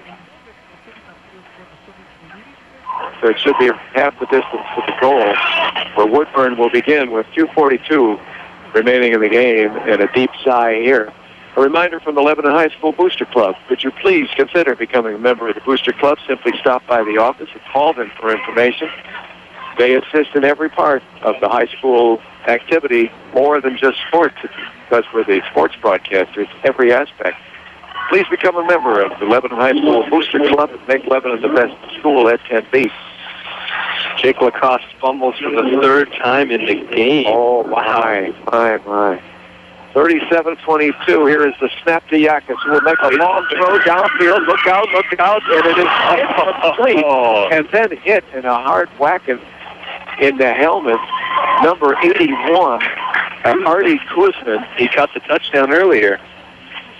He was open, Ray. It went off his hands, and I'm sorry, I missed the number of the defender who had his hands up to go for the ball. Instead, Kuzman ran into those hands and took a shot to the helmet. I'm not sure. I think it was Ma, 13. But it's incomplete. Yes. A long pass again by Yakas all the way to the 50-yard line. The ball is at their own 9. So that one 40 yards in the air. Yakas from the shotgun. Now going to throw, I think. No, he's going to carry the ball instead. Carries it up the middle, and no, it's Martin Ray. It was a direct snap to Martin, so it wasn't Yakas in the backfield. It was Martin Ray. The flag down there at the 10. Somewhere in that crowd? Yeah, it's over here on the sideline. There it is. Nobody near where that flag is now, so we don't know what the official from over there saw as the play went right up the middle of the field. It's on the left sideline, and they're talking it over with Lebanon, and it's a false start against Woodburn, talking it over whether Lebanon would like to take the down or the play. Yeah, it's a tough call. I don't know how many he got on the play. He didn't get many. I think you got to push it back. They're going to go for it on 4 downs anyway, so make it the down and distance longer. I say the Warriors should start taking a knee now. Hurry up to get the ball back. Okay, here we go. But you didn't hear about this on the sports show. We'll probably talk about it next week, too. See what happens. If they should have taken it when they were up 29-22. 5 minutes left of the game. Well, of course, in some people's logic, correct? Person would nearly turn the ball over to Klein. False start to Klein on the part of Woodburn. The Warriors instead will take the down. It'll be 3rd down and 10 from the 9. For the Woodburn 9. It's going to be 2 passes here, probably, from Yakas. As they need to get shotgun. Big chunks of yards in a hurry. Yakas is being rushed, and he throws the ball into the ground. He had to throw it. I'm surprised there's no grounding at all. There's nobody there, and he was just throwing it to escape a tackle. Yeah, they definitely could have called him for grounding there. He was just going straight back. And I think he was in the end zone, so it would have been a safety if they did call that, but they didn't. I think he was across. Yeah, he may have been. He was close. Look at it now. Again, it's so tough to tell which is which down there. And at the pole and the lines with everyone moving, it was hard to tell. They're to our right. For whatever reason, that one is harder to discern than if they're going down to the left here. And Woodburn is going to punt here. 4th down, the Warriors will get the ball back and should run the ball out from the end zone. A high kick that will be dropping and take a couple of yards more on a roll. A good kick out to the 43-yard line from his own end zone. And the Warriors will begin at the 43, trying to salt away the victory tonight, up 37-22 with 2 minutes and 10 seconds remaining in the game. If we need a timeout, we can take it here. Do we need a timeout at this point? If so, we'll leave KGAL and we'll be back. No, we don't. Rather thought we've had enough stoppages to play tonight with scores and such. Yeah, we have to be right on our schedule. 37-22, Warriors leading. It has been a tussle. Not what we expected. Seeing the scores for Woodburn in previous weeks against Corvallis and West Albany, it looked like the old Woodburn team that has dominated throughout the season, but they've done a good job tonight to stay right there and scare the Warriors. DJ Canoes bounces off a tackle, goes to the left side, breaks away down the left side. He is still inbounds, now breaks back to the center of the field, and he's going to be scoring on an amazing run. Well, was he out of bounds? It's coming back. There's a block in the back. There is a flag now. The 31-yard line. He was also along the left sideline, but he stayed in bounds and then broke it back to the center of the field. A great job to break off tackle, break to the outside to the left, and then back to the center of the field and into the end zone from the 44-yard line. 44 yards, but no good. It'll come back. Foul, okay. Either way, it's coming back for the Warriors. But how about DJ Knuth there? About 45 yards, breaking tackles. He went from this side of the field all the way to across to the other side and back to score the touchdown there. But unfortunately, it's coming back in a personal foul, they indicate, against the Warriors. They will accept the personal foul penalty. Yeah. There was another penalty. There's 2 personal fouls. Was it first? I thought the other was like a push. Oh, was it? I could not see. But the Warriors, the Woodburn declines first and takes the personal foul. Yeah. Well, the Woodburn Bulldogs just had a touchdown called back, a brilliant run on a kickoff, 90 yards by Martin Ray because it blocks in the back. And the Warriors have a great run by DJ Knuth called back, so it's even up. 1:54 to go. 44 yards. That was a great run. Like Scott said, he started near us, near the Woodburn bench side of the field. Started up the center of the field, then saw an opening, took it to the outside, the left side, outran the coverage, and then had to come back in to escape the linebackers. He had to come to the center of the field and ran for the touchdown. That's when you, as a player, you've got to really feel sick. You know, it was only about a 44-yard run, but he ended up running about 80 yards back and forth between the sidelines there. But it was a highlight reel type of run. He is deep in the backfield for Brandon Marquez, and Brandon will hand off to the near back here, who comes to our side, and it's Saman, 32. He will carry down past the 35. Did he get a first down? Well, he easily got the first down, but where will it be? Just inside the 30 at the 29-yard line, first and 10 for the Warriors. 1:46 to go as they stop with the movement of chains. The whistle blows, the clock starts again, and the clock will run down here with the Warriors up by 15, safely ahead, and heading home next week to take on Silverton, which appears set to beat West Albany tonight. Take sole possession of first place. Showdown next week. DJ Knuth bounces his way to the line. And here he goes again to the outside. And again, he's got the corner on the left side. And a touchdown by DJ Knuth. That's miraculous. 29 yards on the carry. That was just speed to the outside, Ray. He got to the outside on that one. It really appeared no way that he could get the touchdown. And suddenly he's on that far side. And we can't tell where the end of the sideline is on the far side. He again was hugging that sideline and just made his way through a couple of defenders for the touchdown, 29 yards. That was another fabulous run. Mm-hmm. Not quite as good as the first one. Wasn't as long. No, but it was just as good. He hit the outside and just speed. The kick by Brandon Marquez is good. He peels, Ray. All right, 44 to 22, Warriors lead it, and the Warriors finally have pulled away like we thought. When you see this score next year, we're still here. We'll still be here. You may have to remind me that it was not an easy game. No. It looks like another one-sided score like 5 of the 6 previous times the teams have met.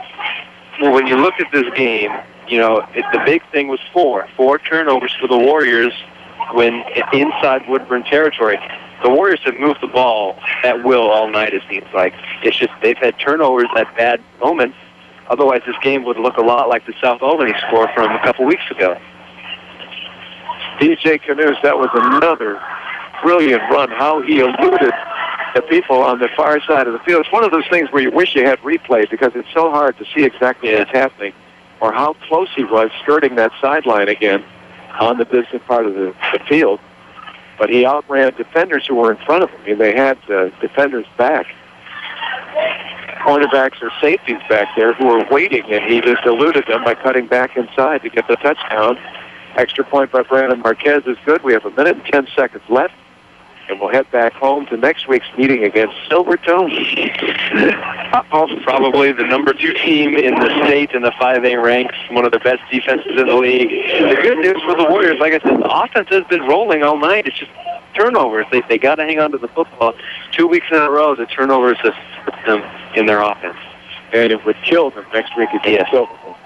They're going to need to play a perfect game next week. Here's a short kick, not an onside kick, but a short kick. And it will be covered at the inside the 40 of Woodburn for a final time tonight. Presumably a final time. We'll take possession. 1 minute and 17 seconds left. They have now been doubled in the contest at 44-22. It's a little cooler here this evening. This has really been a pleasant night for football. I don't know how warm it was today. The sun was quite warm this afternoon. Yeah, it was. For the first time tonight, you feel a little bit of a wind, a little breeze come up, and a little bit of that cool night air, but actually it feels good. Got a lot of players cramping up. That's because it's been a warm night on the field. Woodburn players cramping up. Here's Martin Ray, who takes the pitch, and he's dropped to the backfield. What did he want to do with that? I'm not sure he knew what he wanted to do. He took a couple of steps forward, but they weren't those elusive steps that he uses when he really wants to run the ball. It almost looked like he was going to throw, but he never released the ball. and he's thrown for a loss. Back inside the 35 at about the 33 yard flag here. Unsportsmanlike conduct by Woodburn. Must have said something in the huddle. Maybe so. That's the only thing I could think of. Didn't look like any shoving. And Martin Ray's coming off the field right now. I don't know if he's the one that said it or what, but he's walking right here. Yeah. He's not too happy. No.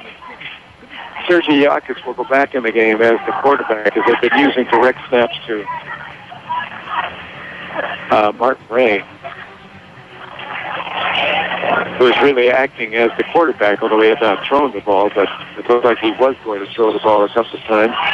So after the loss, second and 29. 29 yards to go. Yakis slips a little bit, and he finally gets the ball away, and it is knocked the defender knocked down on the far side. That looks like Riley Wessel. Yeah, it is Riley Wessel. He was in there. Good hit. He put a hit on the defender just as that ball arrived. Perfect, and knocked the ball right away from him. I think Kravotsky was also in on that tackle. I'm not sure how Yakis got, through that ball. He did a good job to break out of a couple tackles just to get that ball off. And we're down to 43 seconds. 42.5 if you'd like to know exactly. At home. And Sergei Yakis will operate under center. Two receivers to the left side. Instead, he will hand off. Martin Ray still on the sideline, and he's back in. It was the up back there who got it. Lopez, I think. Martin Ray, yeah, he's still over here on the sideline. Rico Lopez, it says, is 5'2", 160 pounds. 5'2". Wow. Hands of blue. And you're rapping again, Ray. Built solidly, and they'll just let the clock run down. Yeah. Thank you, Woodburn. 5, 4, 3, 2, 1, and everybody give a sigh of big football warrior relief as they win it 44-22, but they were really battled tonight by a Woodburn team that took the lead several times, held the Warriors at bay until they pull away in the fourth quarter and win it handily 44-22. We'll be back to wrap things up tonight as Woodburn, the two teams meet here in the center of the field to shake hands. We'll give you the rundown on our game tonight, what's up in the future for the Warriors. Warrior football, the Warriors go to 2-1 in the conference season. We'll be back in a moment on KGAL. Hi, I'm Dave Wood, President and CEO of Willamette Community Bank. We are proud to support our local high school sports, music, and scholastic programs. Be part of the team and get behind our schools and our future leaders. Willamette Community Bank. Service like no other. We promise. Member FDIC, equal housing lender. Good, tasty food. That's why Bing's Kitchen has been a lunch and dinner favorite for over 40 years. Choose Chinese or American meals that can satisfy the entire family or a gathering of up to 40 people on the South Santiam Highway in Lebanon. Choose Bing's Kitchen, where the food simply tastes best. We're Linco Federal Credit Union. Keep your money in Linn County with Linco Federal Credit Union. Enjoy a visit with one of our friendly staff at a neighborhood branch near you today. Linco Federal Credit Union in Albany, Lebanon, and Sweet Home. In Linn, you're in. The Walmart Superstore is exactly that. One superstore with virtually everything you might have on your shopping list. Everything you need, a great selection, and of course, lower prices always. The Walmart Superstore in Lebanon. 1580 KGAL. Just a baseball note, those who are Beaver fans, Darwin Barney, who a couple of weeks ago had set the National League record for consecutive errorless games by a second baseman, was after the Major League record. I knew there was somewhere around 140. It's 141. 141. So he tied it tonight, but committed he tied it yesterday or whenever he played. He's playing every day. Yeah. But he committed an error tonight, so he has to share the Major League record with. I don't know who. It doesn't say who, but somebody. The story was a couple of weeks ago. I've forgotten who it was in the American League that held the record. But Darwin Barney of the Beavers has tied the Major League record, but will have to share it for errorless games by a second baseman. That's tremendous. Yeah. Have to do it again next year. 44-22, the Warriors win it tonight as they're in the end zone to our left here talking things over, and finally happy. It was not a happy group at the halftime as we were tied at the half at 22 all. and they win at 44-22. The Warriors will go home next week to face Silverton, which appears to be on the way to a victory tonight against West Albany. Well, Silverton's up 28-21 with 5:13 to go. West Albany has the ball. Who knows? But it's, they do. They do. Oh, but I was going to say it's been a touchdown at a time. They've maintained that one touchdown lead. Then West Albany they'll go 2 up, and then West Albany will score. Yeah. But West Albany with the ball, it may be interesting yet. But Silverton, a very, very good team, regardless of where they stand after this evening, will join us next week at Heath Stadium for a 7 o'clock game on Friday night. Next week is not the in-service week, right? It'll be the following week. Yeah, the next Corvallis is the Thursday night game this year. As they'll play on that'll be the 11th, will be a Thursday night game against the Spartans. Well, the Warriors win it tonight, and I don't know if we've taken all of our breaks yet. If we haven't, we'll take one here, and we'll come back and gather. I don't think we have stats together, but we'll just gather our thoughts for a player of the game. If we do need one more timeout, Tom, we'll take it right here. Let's stay. And finish up tonight, 44-22. I don't want to run down the score. I started to, write these down quickly, but it's so crazy in the shorthand. There's so many of them now, I don't know that I would remember the shorthand. We do know that the Warriors took the lead first with under a couple of minutes left in the first quarter. DJ Marquez, 13-yard run by DJ Knuth. Marquez with the 2-point run for the conversion was 8-0. But early in the second quarter, Woodburn would score on a 2-yard run by Ellingson. I can't read I am embarrassed, but I can't read the shorthand. It looks like Yakis either ran or threw for the touchdown. Ellingson with the 2-point conversion. Yakis with... I know, it's 2 yards. Yakis, he said Yakis threw 2 yards. 2 yards, that's what I've got. That's the short. I'm just about to say. Yakis throws 2 yards to Ellingson for the touchdown. The extra point, the 2-point conversion by Yakis on the run, it was tied at 8, and then the fight was on for the night. It was back and forth. Woodburn would take the lead at 15-8. The Warriors got within 15-14, but tried to go for 2 and missed it. And then Brandon Marquez, after a 25-yard interception by DJ Knuth, a run back for him for a touchdown, his second of the night, 2-point conversion by Marquez. They took the lead at 22-15. They were tied at 22 on a 54-yard touchdown pass by Yakis. Finally, the Warriors, with 10:40 remaining in the game, an 11-yard run by Tim Farrell, it was 29-22. An 81-yard run by the quarterback, Brandon Marquez, 37-22. And a very fine 29-yard run by DJ Knuth, his third touchdown of the night. Final score, 44-22. The Warriors win. The Warriors win. Any thoughts? Well, like I said multiple times in the game, the big thing that the Warriors need to work on is ball security. 4 big turnovers in the ball game, and they were all on the Woodburn side of the 50-yard line, and when they were driving. So they definitely could have had more points on the game. That's one thing they need to work on. Number 2 is they did not stop the run today. The guy, it's right of me here. What's your name here? Mark. Yeah, the statistician for Woodburn. Woodburn racked up 220 yards on the ground. That's too many if you're the Warriors, especially since you've been able to stop the ball all year, it seems like, except for tonight, really. 200 plus on the ground? 221. Wow. Yeah. The Warriors had 331 or 330-something on the ground. 336. He's got the numbers here. 336 on the ground, so statistician. Oh, there you go. There's the numbers. Marquez was 3 of 9 for 35 yards passing. He had a pick. Marquez had 13 carries for 164 yards and 2 touchdowns. Wow. Knuth, 117 yards on 9 carries and 2 touchdowns. So maybe he might have more than that. Actually. Yeah. Well, Marquez kept a lot of the balls tonight. So, the Warriors offensively, they're moving the ball, which is good. They've been able to move the ball again. They just can't keep fumbling the ball and turning it over. Not next week against Silverton, but they are successful tonight, 44-22, and they make it 6 of 7 in the games against Woodburn since the two were placed in the same league back 7 years ago. In each of the games, in fact, 22 points tonight is the least of the victory totals. The victories have basically been one-sided, something we expected tonight, and to the credit of Woodburn, they really put up a good fight, being tied even into the second half and deep into the third quarter. But the Warriors win it, and that sets up the meeting with Silverton next week that promises to be trouble. Silverton at last, 28-21. They lead West Albany in the fourth quarter, about 5 minutes remaining. West with the ball. Well, here we go. We got an update 4 minutes ago. 4th and 2. West Albany cannot convert. Ball back to Silverton with 3:15 to go. Oh. So West Albany's going to have to come up with the stop here. They might have Twitter, Ray. Well, they might have tried no.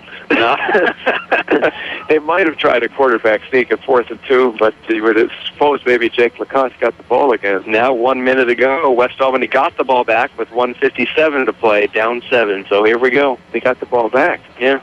They must assume. Well, this was a couple minutes ago that first tweet. Do we know where they are? It does not say where they are. Well, it's an interesting ending there, but whatever Silverton is doing tonight, they will be a load for the Warriors next week. They do have to correct the mistakes they've made. We saw it against Ashland. We saw it against Crescent Valley. We saw it here tonight, but Woodburn is vulnerable enough that the Warriors get the win. I want to say one more thing here tonight about Woodburn. You know, I give them a lot of credit. They never gave up in the ball game tonight, and Martin Ray ran with authority. It's fantastic. He ran with authority for Woodburn tonight.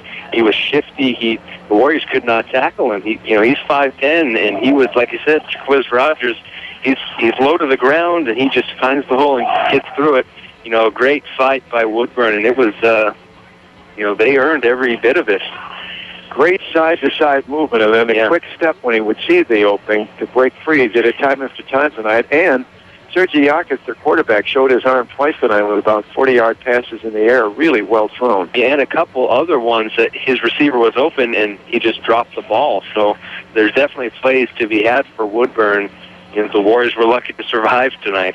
A lot closer than the 22-point score here. We have a Research Mannequins player of the night to pick. Research Mannequins with a sale of research from right there in Lebanon. Brandon Marquez, that 81-yard run was brilliant tonight. The fact that he outran the defense about the final 30 yards when it looked like maybe he was tired and going to be caught. He hit on the extra burner, ran 81 yards for the touchdown, did a good job at the quarterback tonight. T.J. Knuth was certainly the running back of choice and did a great job. 3 touchdowns, had a 44-yard touchdown on a great run called back. And so he said, well, in your football face, and a couple of plays later ran 29 yards for the touchdown. 3 touchdowns in the night. Those two, I would think, have to share Player of the Night, Research Mannequins Player of the Night, DJ Knuth and Brandon Marquez. They were, the offense for the Warriors tonight. I would agree. So that's it. That's it for this evening. And Mark, thank you. You guys are always nice to us here. It's always good to be here. Thank you, too. At Woodburn. Mark is the statistician, and the gentleman to his right, who's the public address announcer, both giving us an assist before the game. They had to find the table here to set up. This is an interesting area. There's no other stadium like it with this fenced-off area right in the middle of the stadium from which we broadcast here. It's a good vantage point. We've been here on some of the colder nights, but this one was very pleasant tonight. And for us, a pleasant outcome as the Warriors win at 44-22. Thank you, Tom Gurner, back at the station. Thank you, Scott. Thank you, Ray. See you next Friday. Yes. Against Silverton, next Friday at 7 o'clock, of course, on KGAL Radio, home of the Warriors. Final score tonight from Woodburn. Warriors 44, Bulldogs 22.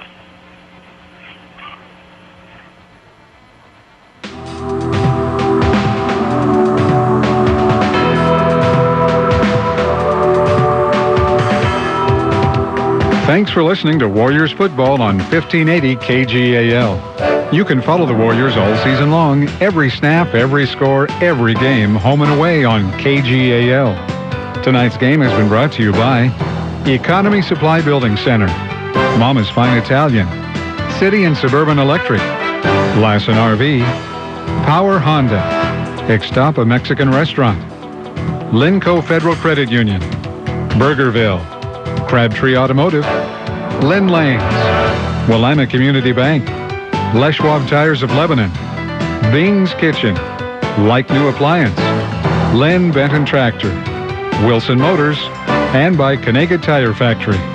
Listen throughout the season for more exciting Warriors football action. This broadcast is exclusive property of Eads Broadcasting, Smart Talk 1580 KGAL, and Radio Robbie Productions. U.S. copyright law protects this broadcast. Duplication or rebroadcast of any portion of this program is strictly prohibited without prior written consent.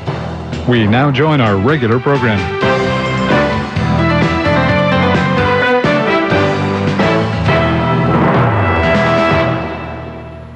Jim Bohannon, weeknights on News Talk 1580, KGAL.